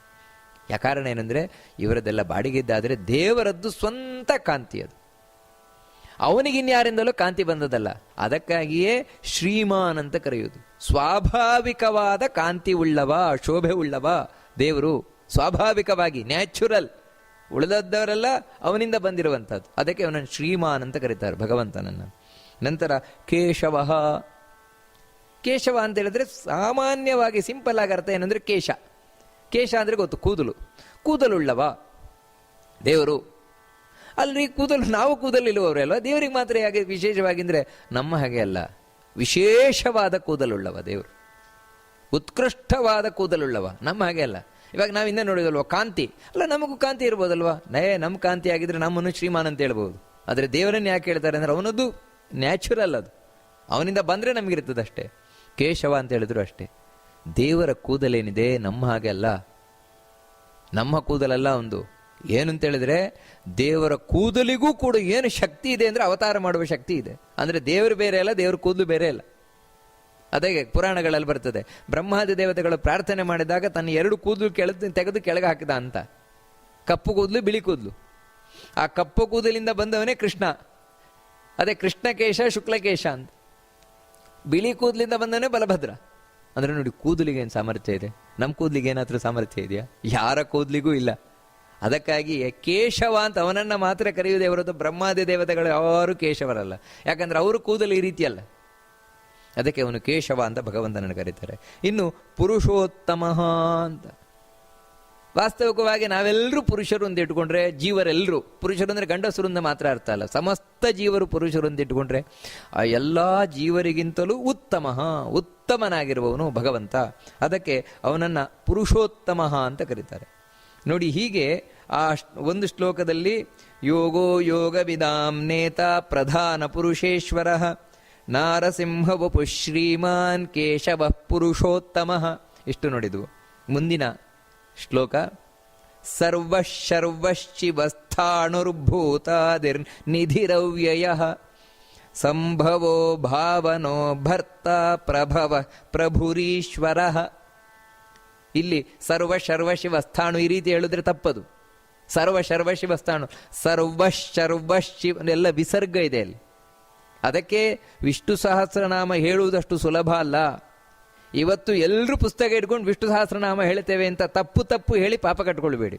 ಅದಕ್ಕೋಸ್ಕರ ಸ್ಪಷ್ಟ ಒಂದು ಉಚ್ಚಾರಣೆ ಸಾಧ್ಯ ಇದ್ರೆ ಹೇಳಬೇಕು, ಇಲ್ಲದೇ ಇದ್ರೆ ಅರ್ಥ ಮಾತ್ರ ತಿಳ್ಕೊಳ್ಬೇಕು, ಅದು ತೊಂದರೆ ಇಲ್ಲ. ಅಥವಾ ಸಪ್ರೇಟ್ ಆಗಿ ಹೇಳ್ಬೋದು, ಸರ್ವಾಯ ನಮಃ, ಶರ್ವಾಯ ನಮಃ, ಶಿವಾಯ ನಮಃ, ಈ ರೀತಿ ಹೇಳಲಿಕ್ಕೆ ತೊಂದರೆ ಇಲ್ಲ. ಆದರೆ ಶ್ಲೋಕ ರೂಪದಲ್ಲಿ ಸ್ಪಷ್ಟ ಉಚ್ಚಾರಣೆ ಬರಬೇಕು. ಸರ್ವಶರ್ವಶಿವಸ್ಥಾಣುರ್ಭೂತಾದಿರ್ ನಿಧಿರವ್ಯಯ. ನೋಡಿ, ಹೀಗೆ ಬರಬೇಕು. ಇಲ್ಲಿ ಭಗವಂತನ ಎಷ್ಟು ನಾಮಗಳನ್ನು ಹೇಳಿ ನಮಸ್ಕಾರ ಮಾಡ್ತಾ ಇದೆ ಅಂತ ಹೇಳಿದ್ರೆ, ಸರ್ವಾಯ ನಮಃ ಮೊದಲು ಸರ್ವಃ, ಇನ್ನು ಶರ್ವಃ, ಶರ್ವಾಯ ನಮಃ ನಮಸ್ಕಾರ ಮಾಡುವುದು ದೇವರಿಗೆ. ಆನಂತರ ಶಿವಾಯ ನಮಃ ದೇವರಿಗೆ ನಮಸ್ಕಾರ ಮಾಡುವುದು. ನಂತರ ಸ್ಥಾಣವೇ ನಮಃ ಮತ್ತೆ ದೇವರಿಗೆ ನಮಸ್ಕಾರ ಮಾಡುವಂಥದ್ದು. ನಂತರ ಭೂತಾದಯೇ ನಮಃ ಮತ್ತೆ ನಮಸ್ಕಾರ ಮಾಡುವಂಥದ್ದು. ನಂತರ ನಿಧಿರವ್ಯಯಾಯ ನಮಃ ದೇವರಿಗೆ ನಿಧಿರವ್ಯಯ ಅಂತ ಹೇಳುವಂತಹದ್ದು ಒಂದು ನಾಮ ಭಗವಂತನದ್ದು. ನಂತರ ಸಂಭವಾಯ ನಮಃ ದೇವರಿಗೆ ನಮಸ್ಕಾರ. ನಂತರ ಭಾವನಾಯ ನಮಃ ದೇವರಿಗೆ ನಮಸ್ಕಾರ ಮಾಡುವಂಥದ್ದು. ನಂತರ ಭರ್ತ್ರೇ ನಮಃ ದೇವರಿಗೆ ನಮಸ್ಕಾರ ಮಾಡುವಂಥದ್ದು. ಆಮೇಲೆ ಪ್ರಭವಾಯ ನಮಃ ದೇವರಿಗೆ ನಮಸ್ಕಾರ ಮಾಡುವಂಥದ್ದು. ನಂತರ ಈಶ್ವರಾಯ ನಮಃ ದೇವರಿಗೆ ನಮಸ್ಕಾರ ಮಾಡುವಂಥದ್ದು. ಅಂದರೆ ಇಷ್ಟು ದೇವರ ಹೆಸರುಗಳು ಬಂದಿದೆ. ಬರೀ ಹೆಸರಲ್ಲ, ಮತ್ತೆ ದೇವರ ಏನೇನು ಒಳ್ಳೆತನವನ್ನ ಗುಣಗಳನ್ನು ಇದು ಹೇಳ್ತಾ ಇದೆ ಅಂತ ಹೇಳಿದ್ರೆ, ಮೊದಲು ಸರ್ವಾಯ ನಮಃ. ಸರ್ವ ಅಂತ ದೇವರನ್ನ ಯಾಕೆ ಕರೀತಾರೆ ಅಂತ ಹೇಳಿದ್ರೆ, ಸರ್ವ ಅಂದ್ರೆ ಗೊತ್ತಲ್ವಾ ಎಲ್ಲ. ನಮಗೆ ಜೀವನದಲ್ಲಿ ಏನು ಬೇಕಿದೆಯೋ ಎಲ್ಲವನ್ನ ಕೊಡುವವನು ಅವನು. ಅದಕ್ಕಾಗಿ ಅವನನ್ನು ಸರ್ವ ಅಂತ, ಅಂದ್ರೆ ಸರ್ವವನ್ನೂ ಕೊಡುವುದರಿಂದಾಗಿ ಅವನು ಸರ್ವ. ಇನ್ನು ಅನೇಕ ಅರ್ಥಗಳಿದೆ, ಇದೊಂದೇ ಅರ್ಥ ಅಲ್ಲ. ನೀವು ಬೇರೆ ಬೇರೆ ಪುಸ್ತಕಗಳಲ್ಲಿ ಬೇರೆ ಬೇರೆ ಅರ್ಥವನ್ನು ನೋಡಿರಬಹುದು ವಿಷ್ಣು ಸಹಸ್ರನಾಮಕ್ಕೆ. ಅಯ್ಯೋ ಇದೇ ಹೇಳಿದ್ರಲ್ವ, ಆ ಅರ್ಥ ಹೇಳಿಲ್ವಲ್ಲ ಅಂತ ತಿಳ್ಕೊಳ್ಬೇಡಿ. ಅದು ಒಂದರ್ಥ, ಇದು ಒಂದರ್ಥ. ಯಾಕಂದ್ರೆ ಒಂದೊಂದು ನಾಮಕ್ಕೆ 100 ಅರ್ಥಗಳಿದೆ. ಅದರಲ್ಲಿ ನಾನು ಹೇಳ್ತಾ ಇರುವುದು ಸರಳವಾದ ಅರ್ಥವಾಗುವ ಒಂದು ಅರ್ಥವನ್ನು ಹೇಳ್ತಾ ಇದ್ದೇನೆ ಅಷ್ಟೆ. ಅದರಿಂದಾಗಿ ಸರ್ವಾಯ ನಮಃ ಅಂದರೆ ಒಬ್ಬ ವ್ಯಕ್ತಿಗೆ ಉದ್ಧಾರಕ್ಕೆ ಬೇಕಾದ ಸರ್ವವನ್ನೂ ಕೊಡುವವನು. ನಂತರ ಶರ್ವಾಯ ನಮಃ, ದೇವರಿಗೆ ಶರ್ವ. ನಿಜವಾಗಲೂ ಈ ಶರ್ವ ಅನ್ನುವಂಥದ್ದು ಲೋಕದಲ್ಲಿ ಶಿವನಿಗೆ ಪ್ರಸಿದ್ಧವಾದ ಹೆಸರು. ಆದರೆ ಇಲ್ಲಿ ಶರ್ವಾಯ ನಮಃ ಅಂತ ವಿಷ್ಣುವಿಗೆ ಹೇಳ್ತಾ ಇದ್ದಾರೆ. ಓ ಶಿವ ವಿಷ್ಣು ಇಬ್ರು ಒಬ್ಬನೇ ಆ ರೀತಿ ಹೇಳ್ತಾ ಇದ್ದಾರೆ ಅಂದರೆ ಖಂಡಿತ ತಿಳ್ಕೊಳ್ಬೇಡಿ. ಯಾಕಂದ್ರೆ ವಿಷ್ಣು ಸಹಸ್ರನಾಮವನ್ನು ಹೇಳ್ತಾ ಇರುವ ಮಹಾಭಾರತಕ್ಕೆ ಇದು ಅರ್ಥ ಈ ರೀತಿ ಹೇಳಿದ್ರೆ ತಪ್ಪು. ಯಾಕಂತ ಹೇಳಿದ್ರೆ ವಿಷ್ಣು ಸಹಸ್ರನಾಮ ಮಹಾಭಾರತಕ್ಕೆ ಇದು ಒಪ್ಪಿಗೆ ಅಲ್ಲ. ಮಹಾಭಾರತ ಸ್ಪಷ್ಟ ಹೇಳ್ತಾ ಇದೆ, ಬ್ರಹ್ಮ ಬೇರೆಯೇ, ವಿಷ್ಣು ಬೇರೆಯೇ, ಶಿವ ಬೇರೆನೆ ಅಂತ. ಅದಕ್ಕಾಗಿ ನಾವು ಯಾವುದಕ್ಕೆ ಅರ್ಥ ಮಾಡಬೇಕಾದ್ರೂ ಮೊದಲು ಮೂಲ ನೋಡಬೇಕು, ಮಹಾಭಾರತದಲ್ಲಿ ಏನು ಹೇಳಿದೆ ಅಂತ. ಅದರಿಂದಾಗಿ ಇಲ್ಲಿ ಶರ್ವ ಅಂತ ಹೇಳಿದ್ರೆ ಅರ್ಥ ಏನಂದ್ರೆ, ಶರ್ವ ಅಂತ ಹೇಳಿದ್ರೆ ಶೃಣೋತಿ, ನಾಶ ಮಾಡ್ತಾನೆ, ಸಂಹಾರಕ ಶಕ್ತಿಯಾದವನು ಶಿವ. ಆದರೆ ಶಿವ ತಾನೇ ಸಂಹಾರ ಮಾಡೋದಲ್ಲ, ಶಿವನೊಳಗೆ ವಿಷ್ಣುವೇ ನಿಂತು ಸಂಹಾರ ಮಾಡ್ತಾನೆ. ಯಾವ ರೂಪದಿಂದ ಅಂದರೆ ಶರ್ವ ಎಂಬ ರೂಪದಿಂದ. ಆ ಶರ್ವನ ಒಳಗೆ, ಶರ್ವ ಅಂದ್ರೆ ಶಿವ ಏನಿದ್ದಾನೆ, ಶಿವನೊಳಗೆ ತಾನು ಶಿವರೂಪದಲ್ಲಿ ನಿಂತು ಸಂಹಾರ ಮಾಡ್ತಾನೆ ವಿಷ್ಣು. ಅದಕ್ಕೆ ಅವನಿಗೆ ಶರ್ವ ಅಂತ ಹೆಸರು. ನಂತರ ಶಿವಾಯ ನಮಃ. ಶಿವ, ಶಿವ ಅಂತ ಹೇಳಿದ್ರೆ ನಮಗೆ ಅಯ್ಯೋ ಶಿವ ಅಂದ್ರೆ ಶಿವ ಅಲ್ವಾ? ಹೌದು, ಶಿವ ಅಂತ ಯಾಕೆ ವಿಷ್ಣುವಿಗೆ ಹೇಳ್ತಾರೆ ಅಂತ ಹೇಳಿದರೆ, ಅತ್ಯಂತ ಮಂಗಳಕರ ಸ್ವರೂಪವುಳ್ಳವನು. ದೇವರ ಸ್ವರೂಪವೇ ಮಂಗಳಕರ. ಶಿವನನ್ನು ವಾಸ್ತವಿಕವಾಗಿ ಮಂಗಳ ಅಂತ ಹೇಳ್ತೇವೆ. ಯಾಕಂದ್ರೆ ಶಿವನ ನಾಮ ಏನಿದೆ, ಯಾರನ್ನ ನಾವು ಶಿವ ಶಂಕರ ಅಂತ ಹೇಳ್ತೇವೆ, ಅವರು ಕೂಡ ಯಾಕೆ ಪವಿತ್ರ ಅಂತ ಹೇಳಿದ್ರೆ ಗಂಗೆಯನ್ನು ಧರಿಸಿದ್ದಾನೆ. ಅವನ ನಾಮಸ್ಮರಣೆ ಮಂಗಳಕರ. ಕಾರಣ ಏನಂದ್ರೆ ಅವನೊಳಗೆ ವಿಷ್ಣು ಕೂತಿದ್ದಾನೆ. ಮಂಗಳಕರನಾದ ವಿಷ್ಣು ಶಿವ ಕೂತಿರುವುದರಿಂದಾಗಿ ಶಿವ ಶಿವೋಭೂತ್ ಅಂತ ಭಾಗವತ ಹೇಳಿದಾಗೆ ಶಿವ ಶಿವನಾಗಿ ಕರೆಯಲ್, ನಿಜವಾಗ್ಲೂ ಶಿವನಾಗಿರುವವನು ವಿಷ್ಣುವೇ, ಪರಮ ಮಂಗಳ ಸ್ವರೂಪಿ. ಇದು ಅರ್ಥ ಶಿವ ಅಂತ ಹೇಳುವಂಥದ್ದು. ನಂತರ ಸ್ಥಾಣು, ಇದು ಶಿವನನ್ನೇ ಕರೆಯೋದು ನೋಡಿ ವಾಸ್ತವಿಕವಾಗಿ ಲೋಕದಲ್ಲಿ. ಆದರೆ ಇದು ನಿಜವಾಗ್ಲೂ ವಿಷ್ಣುವಿನ ಹೆಸರು, ಸ್ಥಾಣು ಅನ್ನುವಂಥದ್ದು. ಯಾಕೆ ಸ್ಥಾಣು ಅಂತ ಕರೀತಾರೆ ಅಂದರೆ, ಸ್ಥಾಣು ಅಂದರೆ ಕಂಬ ಅಂತ ಅರ್ಥ. ಕಂಬ ಅಂದರೆ ಕಂಬದ ಹಾಗೆ ಅಚಲವಾಗಿರುವ ಕಂಬ, ಯಾವತ್ತೂ ಚಲಿಸುವುದಿಲ್ಲ. ಹಾಗೆ ವಿಷ್ಣು ಯಾವತ್ತೂ ಚಲಿಸುವುದಿಲ್ಲ. ಚಲಿಸುವುದಿಲ್ಲ ಅಂದ್ರೆ ಅರ್ಥ ಏನು ಅಂದರೆ ಜಡದ ಹಾಗೆ ನಿಂತಿರ್ತಾನ ಅಂತ ಅರ್ಥ ಅಲ್ಲ. ಮತ್ತೇನು ಅಂದರೆ ಉಪನಿಷತ್ತು ಹೇಳ್ತದೆ, ದೇವರು ನಿಂತೇ ಎಲ್ಲರನ್ನ ದಾಟಿ ಗೆದ್ದು ಬಿಡ್ತಾನೆ ಅಂತ. ಅಂದರೆ ಎಲ್ಲ ಕಡೆ ಇರುವವನು ದೇವರು. ಎಲ್ಲ ಕಡೆ ಇರುವವನು ಇಲ್ಲಿಂದ ಅಲ್ಲಿಗೆ ಹೋಗುವುದು ಅಂದರೆ ಏನರ್ಥ? ಎಲ್ಲ ಕಡೆ ಇದ್ದಾನಲ್ವ ಅವನು, ಅಚಲನಾಗಿರುವವನು ದೇವರು, ಯಾವತ್ತು ಒಂದೇ ಕಡೆ ಇರುವಂಥವನು. ಮತ್ತೆ ತನ್ನ ಮಹಿಮೆಯಿಂದ ಎಲ್ಲ ಕಡೆ ಸಂಚಾರ ಮಾಡ್ತಾನೆ, ಅದು ಬೇರೆ ಪ್ರಶ್ನೆ. ಹೀಗೆ ಅಚಲ ಯಾವತ್ತು ಅಂದರೆ, ಇವಾಗ ಭಕ್ತನಿಗೆ ಯಾವುದಾದ್ರೂ ಭಕ್ತನಿಗೆ ತಾನು ಒಮ್ಮೆ ಅನುಗ್ರಹ ಮಾಡಿದ ಅಂತ ಹೇಳಿದ್ರೆ ಮತ್ತೆ ಅಚಲ. ಆ ಅನುಗ್ರಹ ಹೋಗುವುದೇ ಇಲ್ಲ ಯಾವತ್ತಿಂದ ಯಾವತ್ತಿಗೂ. ಇದು ವಿಷ್ಣುವಿನ ಅನುಗ್ರಹ. ವಿಷ್ಣುವೇ ಹಾಗೆ ಅಚಲನಾಗಿರುವವನು. ನಂತರ ಭೂತಾದಿಹಿ ಅಂತ ಹೇಳ್ತಾರೆ. ಭೂತಾದಿ ಅಂದ್ರೆ ಅರ್ಥ ಏನಂದ್ರೆ, ಸಕಲ ಭೂತ ಅಂದ್ರೆ ನಾವೆಲ್ಲರೂ ಜೀವರಾಶಿಗಳು. ಎಲ್ಲ ಜೀವರಾಶಿಗಳಿಗೆ ಇವನೇ ಆದಿ ಕಾರಣನಾಗಿರುವಂಥವನು. ಅಂದರೆ ಇವನಿಂದಾಗಿಯೇ ನಾವು ಬಂದವರು. ಮಣ್ಣಿಲ್ಲ ಅಂತ ಹೇಳಿದ್ರೆ ಬೀಜ ಬರ್ಲಿಕ್ಕೆ ಸಾಧ್ಯ ಇಲ್ವಲ್ಲ. ಬೀಜ ಇದೆ, ಆದರೆ ಬೀಜ ಮೊಳಕೆ ಬರಬೇಕು ಅಂತ ಹೇಳಿದ್ರೆ ಅದಕ್ಕೆ ಮುಖ್ಯ ಕಾರಣ ಯಾವುದು ಅಂದರೆ ಮಣ್ಣಲ್ವಾ? ಹಾಗೆ ಭಗವಂತ ಇದ್ದಾನೆ. ನಾವು ಬೀಜ ಇದ್ದ ಹಾಗೆ, ನಮಗೆ ಮಣ್ಣಿನ ಹಾಗೆ ಭಗವಂತ ಕಾರಣನಾಗಿದ್ದಾನೆ ಹೊರಗೆ ಬರಲಿಕ್ಕೆ. ಅದಕ್ಕಾಗಿ ಅವನು ಭೂತಾದಿ. ನಂತರ ನಿಧಿರವ್ಯಯ ಅಂತ, ಭಗವಂತ ಭಕ್ತರ ಪಾಲಿಗೆ ನಾಶರಹಿತವಾದ ನಿಧಿಯವನು. ಭಕ್ತರ ಪಾಲಿಗೆ ಅಂದರೆ ಭಗವಂತ ಅನುಗ್ರಹ ಮಾಡಿದ ಅಂತ ಹೇಳಿದ್ರೆ ಒಂದು ನಿಧಿ ಸಿಕ್ಕಿತು ಅಂತ ಹೇಳಿದ್ರೆ ಎಷ್ಟು ತೆಗೆದ್ರೂ ಉಂಟು. ಅವ್ಯಯ ಅಂದ್ರೆ ನಾಶ ರಹಿತ, ಎಷ್ಟು ಖಾಲಿ ಆಗೋಲ್ಲ. ಖಾಲಿಯೇ ಆಗದಂತಹ ದೊಡ್ಡ ನಿಧಿ ಭಕ್ತರ ಪಾಲಿಗೆ ಭಗವಂತ ಅಂತ ಹೇಳ್ತಾರೆ. ಅದಕ್ಕೆ ಅವನಿಗೆ ನಿಧಿರವ್ಯಯ ಅಂತ ಹೇಳ್ತಾರೆ. ನಂತರ ಸಂಭವ ಅಂತ ಕರೀತಾರೆ. ಸಂಭವ ಅಂತ ದೇವರನ್ನು ಯಾಕೆ ಕರೀತಾರೆ ಅಂತ ಹೇಳಿದ್ರೆ, ಅಂದ್ರೆ ಸಮ್ಯಕ್, ಚೆನ್ನಾಗಿ, ಭವ ಈ ಜಗತ್ತು ಚೆನ್ನಾಗಿದೆ ಅಂದ್ರೆ ದೇವರಿಂದ, ಹಾಳಾಗುತ್ತಾ ಇದೆ ಅಂದ್ರೆ ಕಲಿಗಳಿಂದ. ನೋಡಿ, ಜಗತ್ತು ಹಾಳಾಗುವುದು ದೇವರಿಂದ, ದೈತ್ಯದಿಷ್ಟ ದುಷ್ಟಶಕ್ತಿಯಿಂದ. ಅಂತಹ ಜಗತ್ತನ್ನ ಮತ್ತೆ ಚೆನ್ನಾಗಿ ಮಾಡುವವನು ಯಾರು ಅಂದ್ರೆ ದೇವರು. ಅದಕ್ಕೆ ಸಂಭವತಿ, ಚೆನ್ನಾಗಾಗ್ತದೆ ಜಗತ್ತು ಯಾರಿಂದ? ಅವನು ಸಂಭವ. ನಂತರ ಭಾವನಃ, ದೇವರನ್ನ ಯಾಕೆ ಭಾವನಾ ಅಂತ ಕರೀತಾರೆ ಅಂದರೆ ನಮ್ಮ ಎಲ್ಲ ಭಾವನೆಗಳನ್ನು ನಿಯಂತ್ರಿಸುವವನವನೇ. ಎಲ್ಲರ ಮನಸ್ಸಿನ ಒಳಗೆ ಕೂತು ಆ ಮನಸ್ಸಿನ ಒಳಗಿರುವ ಭಾವನೆಗಳೇನಿದೆ ಆ ಭಾವನೆಗಳನ್ನೆಲ್ಲ ಮೇಲೆ ಬರುವಂತೆ ಮಾಡುವವನವನೇ, ಪ್ರೇರೇಪಿಸುವವನವನೇ. ಅದಕ್ಕೆ ಅವನಿಗೆ ಭಾವನಾ ಅಂತ ಹೆಸರು. ನಂತರ ಭಗವಂತನಿಗೆ ಭರ್ತ ಅಂತ ಕರೀತಾರೆ. ಭರ್ತ ಅಂದರೆ ಹೊರುವವನು. ಇಡೀ ಜಗತ್ತನ್ನು ಕೆಳಗೆ ಕೂರ್ಮನಾಗಿ ಹೊತ್ತು ನಿಂತಿದ್ದಾನೆ. ಅದಕ್ಕಿಂತ ಕೆಳಗೆ ಭಗವಂತ ತಾನು ಪರಮ ಪುರುಷನಾಗಿ ಎಲ್ಲವನ್ನ ಹೊತ್ತು ನಿಂತಿದ್ದಾನೆ. ನಾವು ಕೂತಿದ್ದೇವೆ ಅಂತ ಹೇಳಿದರೆ, ನಾವು ನಿಂತಿದ್ದೇವೆ ಅಂದರೆ ಈ ಭೂಮಿ ಹೇಗಿದೆ ಇದನ್ನು ಶಾಸ್ತ್ರಗಳು ಹೇಳ್ಕೊಂಡು ಬರ್ತದೆ. ಕೆಳಗೆ ಎಲ್ಲಕ್ಕಿಂತ ಕೆಳಗೆ ಕೆಳಗೆ ಕೆಳಗೆ ಕೆಳಗೆ ಹೋದ್ರಿರುವಂಥದ್ದು ಪರಮ ಪುರುಷ ಅಂದರೆ ಭಗವಂತ ನಾರಾಯಣ. ಅವನು ಎಲ್ಲಕ್ಕೂ ಮೂಲಾಧಾರವಾಗಿ ಇದ್ದಾನಂತೆ. ಯಾಕಂದ್ರೆ ಪುಟ್ಟ ಮಗುವಿಗೆ ಹೋಗ್ಲಿಕ್ಕೆ ಆಗೋಲ್ಲ ಅಂದ್ರೆ ಅಪ್ಪನೇ ಎತ್ತುಕೊಳ್ಬೇಕು ತಾನೆ. ಹಾಗೇನೆ ಭಗವಂತ ತಾನು ಪರಮಪುರುಷನಾಗಿ ಇದ್ದಾನೆ. ಅವನ ಮೇಲೆ ಲಕ್ಷ್ಮಿ ಇದ್ದಾಳೆ ಆಧಾರ ರೂಪಿಣಿ ಶಕ್ತಿಯಾಗಿ. ಅವಳ ಮೇಲೆ ಕೂರ್ಮ ಇದ್ದಾನೆ. ಮತ್ತೆ ಕೂರ್ಮ ರೂಪದಿಂದ ವಿಷ್ಣು ಇದ್ದಾನೆ. ಆ ಕೂರ್ಮನ ಮೇಲೆ ಶೇಷ ಇದ್ದಾನೆ. ಆ ಶೇಷನ ಮೇಲೆ 1,000 ತಲೆಯ ಶೇಷನ ಒಂದು ಹೆಡೆಯ ಮೇಲೆ ಈ ಭೂಮಿ ನಿಂತಿದೆ. ಆ ಭೂಮಿಯ ಒಳಗೆ ನಾವಿದ್ದೇವೆ. ಹೀಗೆ ಎಲ್ಲದಕ್ಕೂ ಮೂಲಾಧಾರ ಅವನು. ಅದಕ್ಕೋಸ್ಕರ ಅವನನ್ನು ಭರ್ತ ಅಂತ ಕರೀತಾರೆ ಭಗವಂತನನ್ನ. ನಂತರ ಪ್ರಭವ ಅಂತ ಹೇಳಿದ್ರೆ, ನಾವು ಯಾರ ಅನುಗ್ರಹದಿಂದಾಗಿ ಅಂದ್ರೆ ಪ್ರಕೃಷ್ಟ ಚೆನ್ನಾಗಿ ಭವ ಆಗ್ತೇವೋ, ಯಾರ ಅನುಗ್ರಹದಿಂದಾಗಿ ನಾವು ಶ್ರೇಷ್ಠರಾಗ್ತೇವೋ ಜಗತ್ತಿನಲ್ಲಿ, ಅವನು ಪ್ರಭವ. ಅಂದ್ರೆ ಈ ಪ್ರಭಾವ ಅಂತ ದೇವರನ್ನು ಉಪಾಸನೆ ಮಾಡಿದರೆ ನಾವು ಶ್ರೇಷ್ಠರಾಗ್ತೇವೆ. ನಂತರ ಪ್ರಭು ಅಂತ ದೇವರನ್ನು ಯಾಕೆ ಕರೀತಾರೆ ಅಂದರೆ ಸರ್ವ ಸಮರ್ಥ. ಏನನ್ನ ಬೇಕಾದರೆ ದೇವರು ಮಾಡ್ತಾನಂತೆ. ದೇವರಿಗೆ ಆಗೋಲ್ಲ ಅಂತ ಹೇಳೋದೊಂದು ಇಲ್ವೇ ಇಲ್ಲ. ಅದಕ್ಕೆ ಅವನನ್ನು ಪ್ರಭು ಅಂತ ಕರೀತಾರೆ. ನಂತರ ಈಶ್ವರ ಅಂತ ಕರೀತಾರೆ ದೇವರನ್ನು. ಯಾಕೆ ಈಶ್ವರ ಅಂತ ಕರೀತಾರೆ ಅಂತ ಹೇಳಿದ್ರೆ, ಯಾರು ಈಶ್ವರು ಅಂತ ಹೇಳಿದ್ರೆ ಸಮರ್ಥರಾಗಿರುವವರು, ಕೇಪಬಲ್ ಪರ್ಸನ್ಸ್. ನಾವು ನೀವು ಅಂತಲ್ಲ. ಮತ್ತೆ ಬ್ರಹ್ಮಾದಿ ದೇವತೆಗಳು, ಆ ಬ್ರಹ್ಮಾದಿ ದೇವತೆಗಳು ಒಂದೊಮ್ಮೆ ಸಮರ್ಥರು ಅಂತಾದರೆ ಇವನು ವರ ಅಂದರೆ ಸಮರ್ಥರಲ್ಲೂ ಶ್ರೇಷ್ಠನಾದವು. ಅಂದ್ರೆ ಇವನಷ್ಟು ಸಾಮರ್ಥ್ಯವುಳ್ಳವರು ಇವನಿಗಿಲ್ವೇ ಇಲ್ಲ. ಸಮರ್ಥರಿಗೂ ಸಮರ್ಥನಾದವನು. ಅದಕ್ಕೋಸ್ಕರ ಆ ಭಗವಂತನನ್ನ ಈಶವರ, ಅವನು ಈಶ್ವರ ಅಂತ ಕರೀತಾರೆ. ಇನ್ನು ಮುಂದಿನದ್ದು ಶ್ಲೋಕದ ಅರ್ಥ ಹಾಗೂ ಅದು ಯಾವ ರೀತಿ ಉಚ್ಚಾರಣೆ ಮಾಡಬೇಕು ಅಂತ.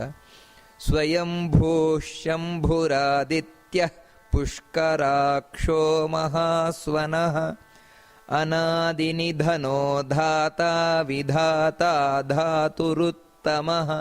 ನೋಡಿ, ಈ ರೀತಿ ಇದನ್ನು ಹೇಳಬೇಕಾದದ್ದು. ಅಂದರೆ ಇಲ್ಲಿ ಸ್ವಯಂಭೂ ಮಹಾಪ್ರಾಣ, ಸ್ವಯಂಭೂ ಶಂಭುರಾದಿತ್ಯ, ಅಲ್ಲಿ ವಿಸರ್ಗ ಇದೆ. ಸ್ವಯಂಭೂ ಅಂತ ಈ ರೀತಿ ಅರ್ಧ ವಿಸರ್ಗವನ್ನು ಹೇಳಿ, ಶಂಭುರಾದಿತ್ಯ ಪುಷ್ಕರಾಕ್ಷೋ ಮಹಾಸ್ವನಃ ಅನಾದಿ ನಿಧನೋ ಧಾತಾ ವಿಧಾತ ಧಾತುರುತ್ತಮಃ.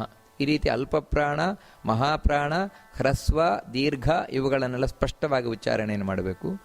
ಇಲ್ಲಿ ಭಗವಂತನ ಎಷ್ಟು ರೂಪಗಳ ಚಿಂತನೆಯನ್ನು ನಡೆದಿದೆ, ಆ ರೂಪಗಳ ಒಂದು ಮಹತ್ವ ಏನು, ಇದನ್ನ ನಾವು ನೋಡ್ತಾ ಬಂದರೆ ಸ್ವಯಂಭೂ ಅಂತ ಹೇಳುವಂತಹದ್ದೇನಿದೆ, ಇದು ಒಂದು ಭಗವಂತನ ರೂಪ.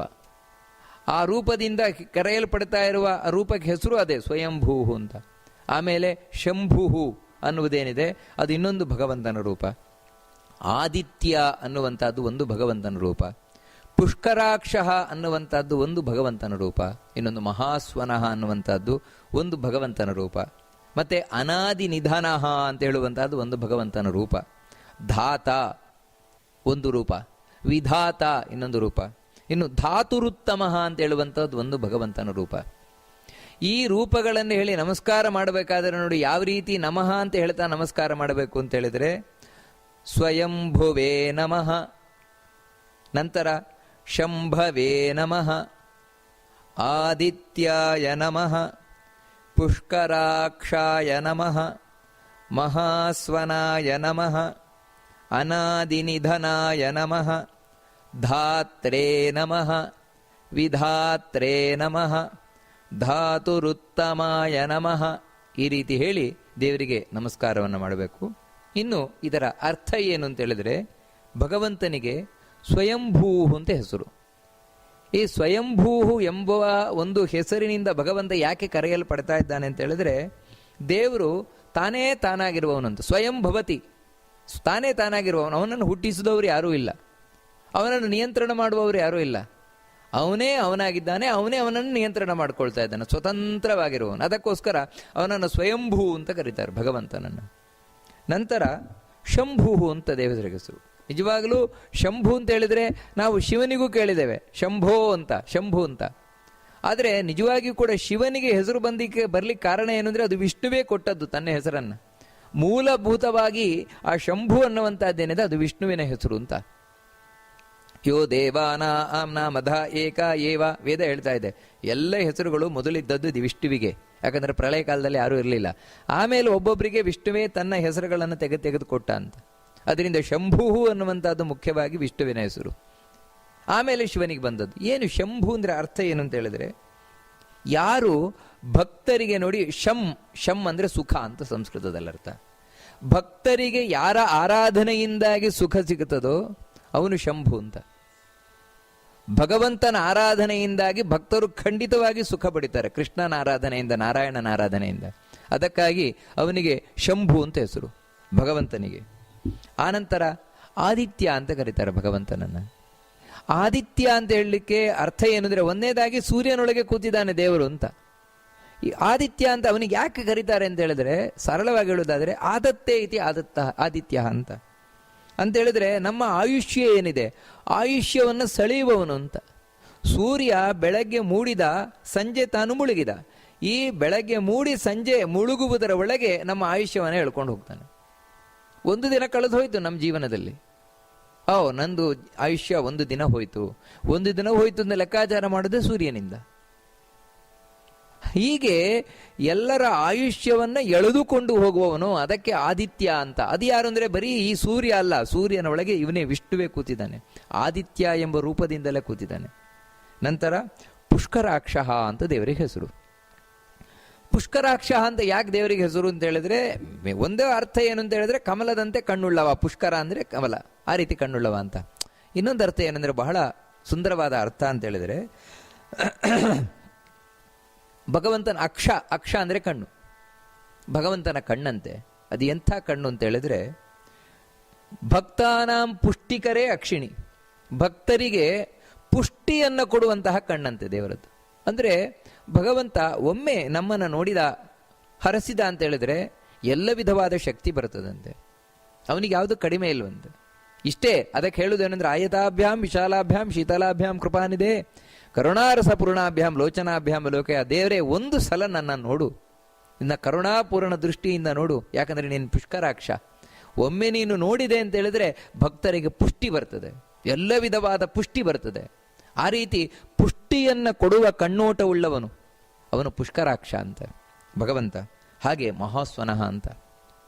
ಮಹಾಸ್ವನ ಅಂತ ಹೇಳಿದ್ರೆ ಭಗವಂತನ ಧ್ವನಿ ಏನಿದೆ ಅದು ಬಹಳ ದೊಡ್ಡ ಧ್ವನಿ ಅಂತೆ.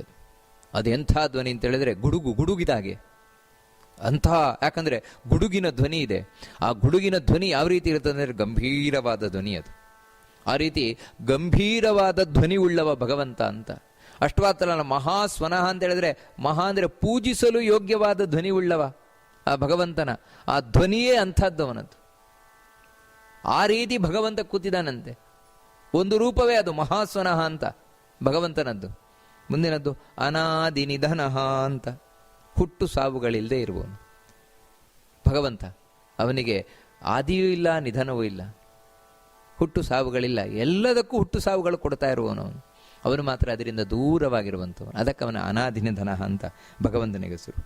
ನಂತರ ಧಾತ ಅಂತ ಕರೀತಾರೆ ಭಗವಂತನನ್ನು. ಧಾತ ಅಂತ ಯಾಕೆ ಕರೀತಾರೆ ಅಂತ ಹೇಳಿದ್ರೆ, ಎಲ್ಲರನ್ನೂ ಕೂಡ ಪೋಷಣೆ ಮಾಡ್ತಾ ಇರುವವನು ಅವನೊಂದು ಪೋಷಕ ಅಂತ. ಎಲ್ಲರನ್ನೂ ಪೋಷಿಸ್ತಾ ಇದ್ದಾನೆ. ಯಾರಿಗೆ ಏನು ಬೇಕಂದ್ರೆ ಭಾರವನ್ನು ಹೊತ್ತವನು. ಧಾತ ಅಂತ ಹೇಳಿದ್ರೆ ನಿಜವಾಗ್ಲೂ ಹೊರುವವನು. ಏನಂದ್ರೆ ಎಲ್ಲರ ಭಾರವನ್ನು ಹೊತ್ತವನು. ಯಾಕಂತ ಹೇಳಿದ್ರೆ ಹುಟ್ಟಿಸಿದವನು ಸಾಕದೇ ಇರ್ತಾನ. ಆ ರೀತಿ ಹುಟ್ಟಿಸಿದ ಪ್ರತಿಯೊಂದು ಜಂತುವನ್ನು, ಒಂದು ಕ್ರಿಮಿಕೀಟದಿಂದ ಹಿಡಿದು ಒಂದು ದೊಡ್ಡ ಪ್ರಾಣಿಯವರೆಗೆ, ಪಕ್ಷಿಯವರೆಗೆ, ಪ್ರತಿಯೊಂದಕ್ಕೂ ಯಾವ ಯಾವ ಕಾಲದಲ್ಲಿ ಏನೇನು ಕೊಡಬೇಕು ಅದನ್ನು ಕೊಡ್ತಾ ಕೊಡ್ತಾ ಕೊಡ್ತಾ ಪೋಷಣೆ ಮಾಡ್ತಾ ಇದ್ದಾನೆ. ಅದಕ್ಕೋಸ್ಕರ ಆ ಭಗವಂತನನ್ನ ಧಾತ ಅಂತ ಕರೀತಾರೆ. ವಿಧಾತ ಅಂತ. ವಿಧಾತ ಅಂತ ಹೇಳಿದ್ರೇನು ಅಂದ್ರೆ, ಸಾಮಾನ್ಯವಾಗಿ ಅರ್ಥ ಏನು ಅಂದ್ರೆ, ಒಂದು ಸಾಮಾನ್ಯವಾದ ಪೋಷಣೆ, ಒಂದು ವಿಶೇಷವಾದ ಪೋಷಣೆ ಒಂದು. ಎರಡು ರೀತಿ ಬೇಕಾಗ್ತದೆ. ಒಂದು ಸಾಮಾನ್ಯವಾದ ಪೋಷಣೆ ಬೇಕಾಗ್ತದೆ, ವಿಶೇಷವಾದ ಪೋಷಣೆ ಬೇಕಾಗ್ತದೆ. ಆ ವಿಶೇಷವಾದ ಪೋಷಣೆಯನ್ನು ಮಾಡ್ತಾ ಇರುವವನು ವಿಧಾತ, ಭಗವಂತ. ಅಂದರೆ ಹೊರಗಿನಿಂದ ಹೊರುವುದು ಒಂದು ರೀತಿ, ಆದರೆ ಹೊರಗಿನಿಂದ ಹೊತ್ತರೆ ಒಳಗಿನಿಂದ ಏನಾದರೂ ಯಾರು ನೋಡ್ಕೊಳ್ಬೇಕಲ್ವಾ, ಆದಾಗ ಒಳಗಿನಿಂದ ನೋಡ್ಕೊಳ್ಳುವವನು. ಇನ್ನೊಂದೇನು ವಿಧಾತ ಅನ್ನುವುದಕ್ಕೆ ಇನ್ನೊಂದು ಸುಂದರವಾದ ಅರ್ಥ ಏನು ಅಂತ ಹೇಳಿದ್ರೆ, ವಿದಧಾತಿ ಇತಿ ವಿಧಾತ. ಅಂದರೆ ಪ್ರತಿಯೊಬ್ಬರಿಗೂ ಕೂಡ ಭಗವಂತ ಫಲ ಕೊಡ್ತಾನೆ. ಯಾಕಂದರೆ ಅವರವ್ರ ಕರ್ಮಕ್ಕನುಗುಣವಾಗಿ ನಾವು ಏನು ಮಾಡ್ತೇವೆ ಅದರ ಫಲ ನಮಗೆ ಕೊಡ್ತಾನೆ. ಒಳ್ಳೇದು ಮಾಡಿದ್ರೆ ಒಳ್ಳೇದು ಕೊಡ್ತಾನೆ, ಕೆಟ್ಟದ್ದು ಮಾಡಿದ್ರೆ ಕೆಟ್ಟದ್ದು ಮಾಡಿದರೆ ಕೆಟ್ಟದ್ದು ಕೊಡ್ತಾನೆ. ಹೊರತು ದೇವರಿಗೆ ಯಾರಲ್ಲೂ ಪಕ್ಷಪಾತ ಇಲ್ಲ, ಯಾವುದರಲ್ಲೂ ಪಕ್ಷಪಾತ ಇಲ್ಲ. ಈ ರೀತಿ ವಿದಧಾತಿ ಇತಿ ವಿಧಾತ. ನಾವು ಏನು ಕರ್ಮ ಮಾಡ್ತೇವೆ ಕರ್ಮಕ್ಕನುಗುಣವಾಗಿ ಯಾವ ರೀತಿ ಅಧ್ಯಾಪಕರು ವಿದ್ಯಾರ್ಥಿಯ ಉತ್ತರಕ್ಕನುಗುಣವಾಗಿ ಮಾರ್ಕು ಕೊಡ್ತಾರೋ ಆ ರೀತಿ ಭಗವಂತ ಫಲ ಕೊಡುವವನು. ಅದಕ್ಕೆ ಅವನಿಗೆ ವಿಧಾತ ಅಂತ ಕರೀತಾರೆ. ಇನ್ನು ಧಾತುರುತ್ತಮ ಅಂತ ಹೇಳ್ತಾರೆ. ಧಾತುರುತ್ತಮ ಅಂತ ಹೇಳಿದ್ರೆ ಹಿಂದೆ ನಾವು ಕೇಳಿದ್ವಲ್ಲೋ ಧಾತ ಅಂತ, ಪೋಷಣೆ ಮಾಡುವವನು ಅಂತ. ಹೌದ್ರಿ, ಪೋಷಣೆ ಮಾಡುವವರು ಬೇರೆಯವರು ಇದ್ದಾರೆ. ಇವಾಗ ಯಾಕಂದ್ರೆ ಅಮ್ಮ 9 ತಿಂಗಳು ಗರ್ಭದಲ್ಲಿ ಪೋಷಣೆ ಮಾಡ್ತಾಳೆ, ಹುಟ್ಟಿದ ಮೇಲೆ ಅಪ್ಪ ಪೋಷಣೆ ಮಾಡ್ತಾರೆ, ಆಮೇಲೆ ದೊಡ್ಡವರಾಗ್ತಾ ಇದ್ದಾಗ ಅವರು ಇವ್ರು ಯಾರ್ಯಾರೋ ಪೋಷಣೆ ಮಾಡ್ತಾರೆ, ಭೂಮಿ ನಮ್ಮನ್ನು ಪೋಷಣೆ ಮಾಡ್ತಾಳೆ, ದೇವತೆಗಳು. ಈ ರೀತಿ ಪೋಷಣೆಯನ್ನು ಮಾಡುವವರು ಅನೇಕ ಮಂದಿ ಇರಬಹುದು. ಆದರೆ ಪೋಷಣೆ ಮಾಡುವವರೆಲ್ಲರಲ್ಲೂ ಕೂಡ ಉತ್ತಮನಾಗಿರುವವನು ಯಾರು ಅಂದ್ರೆ ಇವನು. ಪೋಷಿಸುವವರಲ್ಲಿ ಅತ್ಯಂತ ಉತ್ತಮನಾದವನು ಇವನೇ. ಯಾಕಂದ್ರೆ ಇವನ ಹಾಗೆ ಪೋಷಣೆ ಮಾಡುವವರು ಇನ್ಯಾರೂ ಇಲ್ಲ. ಎಲ್ಲರೂ ಕೈಬಿಟ್ಟಾಗ್ಲೂ ಪೋಷಣೆ ಮಾಡುವವನು ಇವನೇ. ಎಲ್ಲರೂ ಮೈಮರೆತಾಗ್ಲೂ ಪೋಷಣೆ ಮಾಡುವವನು ಇವನೇ. ಯಾರೂ ಇಲ್ಲದೆ ಇದ್ದಾಗಲೂ ಪೋಷಣೆ ಮಾಡುವವನು ಇವನೇ, ಭಗವಂತನೇ. ರಾತ್ರಿ ಮಲಗುತ್ತೇವೆ, ಮಲಗಿದಾಗ ಈ ಕಣ್ಣಿನ ದೇವತೆ, ಕಿವಿಯ ದೇವತೆ, ಮೂಗಿನ ದೇವತೆ ಎಲ್ಲ ಮಲ್ಕೊಂಡ್ಬಿಡ್ತಾರೆ, ಯಾರೂ ಕೆಲಸ ಮಾಡೋಲ್ಲ. ಮನಸ್ಸಿನ ದೇವತೆಯೂ ಮಲ್ಕೊಂಡ್ಬಿಡ್ತಾರೆ. ಆದರೆ ಆಗಲೂ ಮೈ ಬಿಸಿಯಾಗಿರ್ತದೆ, ಉಸಿರಾಟ ನಡೀತಾ ಇರ್ತದೆ. ಯಾರಿಂದ? ಇವನಿಂದಲೇ, ಈ ಭಗವಂತನಿಂದಲೇ. ಈ ರೀತಿ ಎಲ್ಲರೂ ಕೈ ಬಿಟ್ಟಾಗಲೂ ನಮ್ಮನ್ನು ಪೋಷಣೆ ಮಾಡುವವನು. ಅಷ್ಟು ಮಾತ್ರ ಅಲ್ಲ, ನಾವು ಮೈ ಮರೆತಾಗಲೂ ನಮ್ಮನ್ನು ಪೋಷಣೆ ಮಾಡುವವನು. ಯಾವ ರೀತಿ ಅಂತ ಹೇಳಿದ್ರೆ, ರೆಪ್ಪೆ ಎಂದದಲ್ಲಿ ಧೂಳು ಬಂತು ಅಂತ ಹೇಳಿದ್ರೆ ನಾವು ಎಲ್ಲೋ ಮನಸ್ಸಿದ್ರೂ ಕೂಡ ರೆಪ್ಪೆ ಟಪ್ಪ ಮುಚ್ಚಿಕೊಳ್ಳುತ್ತದೆ, ಕಣ್ಣಿಗೆ ರಕ್ಷಣೆ ಮಾಡುವ ಹಾಗೆ. ಅದೇ ರೀತಿ ಭಗವಂತ ನಾವು ಮೈ ಮರೆತು ಏನೇನೋ ಹಾಳು ಮೂಳು ತಿಂತೇವೆ, ನಾವು ತಿಂದರೂ ಕೂಡ ಆದಷ್ಟು ನಮಗೆ ಜೀರ್ಣ ಆಗುವಂತೆಯೇ ಒಳಗಿನಿಂದ ನೋಡ್ಕೊಳ್ತಾನೆ, ಕೆಟ್ಟದಾಗುವಂತೆಯೇ ಆಗದಂತೆಯೇ ನೋಡ್ಕೊಳ್ತಾ ಇರ್ತಾನೆ ಭಗವಂತ. ಅಷ್ಟು ಮಾತ್ರ ಅಲ್ಲ, ನಮ್ಗೆ ಯಾವುದೇ ರೋಗ ರುಜಿನಗಳು ಬರಬಾರದು ಅಂತ ಆದಷ್ಟು ರೋಗ ನಿರೋಧಕ ಶಕ್ತಿಯನ್ನು ಒಳಗಿನಿಂದ ಕೊಡ್ತಾ ನಮ್ಮನ್ನು ರಕ್ಷಣೆ ಮಾಡ್ತಾ ಇರುವವನು ಭಗವಂತನೇ. ಅದರಿಂದಾಗಿ ವಿಶೇಷವಾಗಿ ರಕ್ಷಣೆಯನ್ನು ಮಾಡ್ತಾ ಇರುವವನು, ಆ ರಕ್ಷಣೆ ಮಾಡುವವರಲ್ಲಿ ಉತ್ತಮನಾಗಿರುವವನು. ಇವನಂಥ ರಕ್ಷಕ ಇನ್ನೊಬ್ಬ ಇಲ್ಲ. ಅಂದರೆ ಸಾಮಾನ್ಯವಾದ ರಕ್ಷಕರಿರಬಹುದು, ಆ ರಕ್ಷಣೆಯೂ ಇವನು ಮಾಡ್ತಾನೆ. ಉಳಿದವರು ರಕ್ಷಕರಿದ್ದಾರೆ ಅಂದರೆ ಅವರೊಳಗೆ ಕೂತು ರಕ್ಷಣೆಯನ್ನು ಮಾಡ್ತಾನೆ ಧಾತ ರೂಪನಿಂದ. ಇಲ್ಲಿ ತಾನು ಧಾತುರುತ್ತಮನಾಗಿ ತಾನೊಬ್ಬನೇ, ಉಳಿದ ಯಾರೂ ಮಾಡದ ಹಾಗೆ ರಕ್ಷಣೆಯನ್ನು ಮಾಡ್ತಾ ಇದ್ದಾನೆ. ಸತ್ತ ಮೇಲೂ ಕೂಡ ರಕ್ಷಣೆ ಮಾಡುವ ನೀವನೇ. ಅದಕ್ಕೆ ಸತ್ತ ಮೇಲೆ ನಾವು ಹೇಳೋದು ನಾರಾಯಣ ನಾರಾಯಣ ರಾಮನಾಮ್ ಸತ್ಯ ಹೇ. ಯಾಕಂದರೆ ಸತ್ತ ಬಳಿಕವೂ ರಕ್ಷಣೆ ಮಾಡುವ ನೀವನೇ. ಅದಕ್ಕೆ ಧಾತುರುತ್ತಮ ಅಂತ ಭಗವಂತನನ್ನು ಕರೀತಾರೆ. ಇನ್ನು ಮುಂದಿನ ಶ್ಲೋಕ ಈ ವಿಷ್ಣು ಸಹಸ್ರನಾಮದ್ದು. ಅಪ್ರಮೇಯೋ ಹೃಷಿಕೇಶ ಪದ್ಮನಾಭೋಮರ ಪ್ರಭು ವಿಶ್ವಕರ್ಮ ಮನುಸ್ತ್ವಷ್ಟಾ ಸ್ಥವಿಷ್ಠಸ್ಥವಿರೋ ಧ್ರುವ. ನೋಡಿ, ಇಲ್ಲಿ ಮಹಾಪ್ರಾಣಗಳೆಷ್ಟಿದೆ. ಅಪ್ರಮೇಯೋ ಹೃಷಿಕೇಶ ಪದ್ಮನಾಭೋಮರ ಪ್ರಭು ವಿಶ್ವಕರ್ಮ. ವಿಶ್ವಕರ್ಮ ದೀರ್ಘ ಇದೆ ಅಲ್ಲಿ, ವಿಶ್ವಕರ್ಮ ಅಲ್ಲಿ ವಿಶ್ವಕರ್ಮ ಮನಸ್ಪಷ್ಟ ಅಷ್ಟೇ ಅಲ್ಲ, ವಿಶ್ವಕರ್ಮ ಮನಸ್ತ್ವಷ್ಟ. ನಂತರ ಸ್ಥವಿಷ್ಠ, ಎರಡು ನೋಡಿ ಮಹಾಪ್ರಾಣ. ಸ್ಥವಿಷ್ಠ ಸ್ಥವಿರೋ ಧ್ರುವ. ಇಷ್ಟು ಅಂದರೆ ಉಚ್ಚಾರಣೆಯನ್ನು ಇಷ್ಟು ಸ್ಪಷ್ಟವಾಗಿ ಮಾಡಲಿಕ್ಕೆ ಸಾಧ್ಯ ಇದ್ದರೆ ಮಾತ್ರ ವಿಷ್ಣು ಸಹಸ್ರನಾಮ ಶ್ಲೋಕಗಳನ್ನು ಪಾರಾಯಣವನ್ನು ಮಾಡಿ. ಇಲ್ಲದೇ ಇದ್ದ ಪಕ್ಷದಲ್ಲಿ ಆ ಒಂದೊಂದು ನಾಮವನ್ನು ಹೇಳಿ ನಮಃ ನಮಃ ಅಂತ ಹೇಳುವುದು ಒಳ್ಳೆಯದು. ಆ ರೀತಿ ಹೇಳುವುದಾದರೆ ಯಾವ ರೀತಿ ಅಂತ ಹೇಳಿದರೆ, ಅದು ಈಗ ನಮಸ್ಕಾರವನ್ನು ಮಾಡೋದಾದರೆ ಅಪ್ರಮೇಯಾಯ ನಮಃ, ಹೃಷಿಕೇಶಾಯ ನಮಃ, ಪದ್ಮನಾಭಾಯ ನಮಃ, ಅಮರಪ್ರಭವೇ ನಮಃ, ವಿಶ್ವಕರ್ಮಣೇ ನಮಃ, ಮನವೇ ನಮಃ, ತ್ವಷ್ಟ್ರೇ ನಮಃ, ಸ್ಥವಿಷ್ಠಾಯ ನಮಃ, ಸ್ಥವಿರೋ ಧ್ರುವಾಯ ನಮಃ. ಈ ರೀತಿ ಅಲ್ಲಿ ನಮಸ್ಕಾರವನ್ನು ಮಾಡುವಂಥದ್ದು. ಇಷ್ಟು ದೇವರ ರೂಪವನ್ನು ಸ್ಮರಣೆ ಮಾಡುತ್ತಾ ಆ ನಾಮವನ್ನು ಹೇಳುತ್ತಾ ನಾವು ನಮಸ್ಕಾರವನ್ನು ಮಾಡುವುದು. ಇದರ ಅರ್ಥ ಏನು ಅಂತ ಹೇಳಿದರೆ, ಭಗವಂತನನ್ನ ಅಪ್ರಮೇಯ ಅಂತ ಕರೀತಾರೆ. ಆ ಅಪ್ರಮೇಯ ಅಂತ ಯಾಕೆ ಭಗವಂತನನ್ನ ವಿಷ್ಣುವನ್ನ ಕರೀತಾರೆ ಅಂತ ಹೇಳಿದ್ರೆ, ಅವನನ್ನು ಯಾರಿಗೂ ಎಣಿಸ್ಲಿಕ್ಕೆ ಬರೋಲ್ಲ. ಹೀಗೆ ಅಂತ ಆರು ಬಲ್ಲರು ನಿನ್ನ ಶ್ರೀ ಲಕುಮಿಯ ಮನಸ್ಸಿಗೆ ಈ ರೀತಿ ದೇವರನ್ನ ಸಂಪೂರ್ಣವಾಗಿ ಅರ್ಥ ಮಾಡ್ಕೊಳ್ಳಿಕ್ಕೆ ಯಾರಿಗೂ ಸಾಧ್ಯ ಇಲ್ಲ. ಯಾವ ರೀತಿ ಆನೆಯನ್ನ ತಕ್ಕಡಿಯಲ್ಲಿಟ್ಟು ತೂಗ್ಲಿಕ್ಕೆ ಬರೋಲ್ಲ, ಆ ರೀತಿ ಭಗವಂತನನ್ನ ಹೀಗೆ ಅಂತ ಅಳಿಲಿಕ್ಕೆ ಬರೋಲ್ಲ. ಪ್ರತಿಯೊಬ್ಬರು ನಾವು ದೇವರನ್ನು ಲೆಕ್ಕಾಚಾರ ಮಾಡ್ತೇವೆ, ನಮಗೆ ಎಷ್ಟು ಕಾಣುತ್ತೋ ಅಷ್ಟೇ. ಎಲ್ಲಿ ಲಕ್ಷ್ಮಿಯಿಂದ ಹಿಡಿದು ಪ್ರತಿಯೊಬ್ಬರು ಕೂಡ ಅಷ್ಟೇ ದೇವರನ್ನು ಲೆಕ್ಕಾಚಾರ ಮಾಡ್ತಾರೆ, ಅವರಿಗೆ ಎಷ್ಟು ಕಂಡಿತೋ ಅಷ್ಟೇ. ಆದರೆ ಅಷ್ಟೇ ದೇವರಲ್ಲ. ಯಾವ ರೀತಿ ದೊಡ್ಡ ಹಿಮಾಲಯ ಪರ್ವತದ ಮುಂದೆ ಹೋಗಿ ನಿಂತು ನಾನು ಹಿಮಾಲಯವನ್ನು ನೋಡಿದೆ, ಎಷ್ಟು ಅಂದರೆ ನನ್ನ ಕಣ್ಣಿಗೆ ಎಷ್ಟು ಕಾಣಿಸ್ತೋ ಅಷ್ಟೇ, ಆದರೆ ಅಷ್ಟೇ ಹಿಮಾಲಯ ಅಲ್ವಲ್ಲ. ಹಾಗೆ ಭಗವಂತ ನಾವು ಎಣಿಸಿದಷ್ಟೇ ಇರುವುದಲ್ಲ. ಯಥೋ ವಾಚೋ ನಿವರ್ತಂತೆ ಅಪ್ರಾಪ್ಯ ಮನಸಾ ಸಹ. ಭಗವಂತ ಎಷ್ಟು ಮಹಿಮೆಯಿಂದ ಕೂಡಿದವನು ಅಂತ ಹೇಳಿದರೆ ಅದು ಮನಸ್ಸಿಗೆ ನಿಲುಕದ್ದು, ಮಾತಿಗೆ ಎಟುಕದ್ದು. ಆ ರೀತಿ ಇರುವವನು ಭಗವಂತ. ಅದಕ್ಕೆ ಅವನನ್ನು ಅಪ್ರಮೇಯ ಅಂತ ಕರೀತಾರೆ ಭಗವಂತನನ್ನ. ಇನ್ನು ಹೃಷಿಕೇಶ ಅಂತ. ಹೃಷಿಕಗಳು ಅಂದರೆ ನಮ್ಮ ಇಂದ್ರಿಯಗಳು. ಆ ಎಲ್ಲ ಇಂದ್ರಿಯಗಳ ಒಡೆಯ ಅವನೇ, ಅಂದರೆ ಓನರ್ ಅವನೇ. ಅವನಿಗೆ ಸೇರಿದ್ದು ಈ ಕಣ್ಣು, ಕಿವಿ, ಮೂಗು, ಬಾಯಿ ಎಲ್ಲವೂ ದೇವರಿಗೆ ಸೇರಿದ್ದು. ಮತ್ತೇನು ಅಂದರೆ ನಮಗೆ ಬರೀ ಉಪಯೋಗ ಮಾಡ್ಲಿಕ್ಕೆ ಮಾತ್ರ ಅದು. ಉಪಯೋಗ ಮಾಡುವುದು ನಮಗೆ ಸೇರಿದ್ದಾದರೆ ಓನರ್ಶಿಪ್ ಅವನಿಗೆ ಸೇರಿದ್ದು. ಅದಕ್ಕಾಗಿಯೇ ದೇವರು ಯಾವಾಗ ಕಣ್ಣು ಚೆನ್ನಾಗಿ ಕೊಡಬೇಕೋ ಕೊಡ್ತಾನೆ, ಯಾವಾಗ ಅದು ಸಾಕು ಅಂತ ಕಾಣಿಸ್ತಾನೆ ಕಣ್ಣು ತೆಗಿತಾ ಬರ್ತಾನೆ. ಕಿವಿ ಅನ್ನೋದು ಯಾಕಂದ್ರೆ ಅದು ಅವನ ಕಂಟ್ರೋಲಲ್ಲಿರೋದು. ಪ್ರತಿಯೊಂದು ಇಂದ್ರಿಯಗಳು ಅಷ್ಟೇ. ಕೈ ಇರಬಹುದು, ಕಾಲಿರಬಹುದು. ಅದಕ್ಕೆ ಕಾಲು ಕೆಲವು ವರ್ಷ ಚೆನ್ನಾಗಿರುತ್ತೆ, ಆಮೇಲೆ ಕಾಲು ಬೀಡ್ಲಿಕ್ಕೆ ಶುರುವಾಗುತ್ತೆ, ಕಾಲು ನೋವು ಬರೋಕ್ಕೆ ಶುರುವಾಗುತ್ತೆ, ಅದು ಶುರುವಾಗುತ್ತೆ, ಇದು ಶುರುವಾಗುತ್ತೆ. ಇಲ್ವಾ ದೇವರ ಅನುಗ್ರಹ ಇದೆಯಾ, ಕಡೇ ತನಕವೂ ಎಲ್ಲ ಇಂದ್ರಿಯಗಳು ಗಟ್ಟಿ ಮುಟ್ಟಾಗಿರುತ್ತದೆ. ಯಾಕಂದ್ರೆ ಇಂದ್ರಿಯಗಳ ಒಡೆಯ ಅವನು ಅದರ ನಿಯಂತ್ರಣವನ್ನು ಇಟ್ಟುಕೊಂಡಿರುವವನು. ಹೀಗೆ ಅವನು ಹೃಷಿಕೇಶ, ಎಲ್ಲ ಇಂದ್ರಿಯಗಳ ಒಡೆಯ. ಇದಕ್ಕೆ ನೆನಪಿಟ್ಕೊಳ್ಬೇಕು ಅಂದರೆ ಹೃಷಿಕ ಅಂದರೆ ಇಂದ್ರಿಯಗಳು ಅಂತ. ಇದನ್ನು ನಾವು ನೆನಪಿಟ್ಕೊಂಡ್ರೆ ಅದರ ಈಶ ಒಡೆಯ.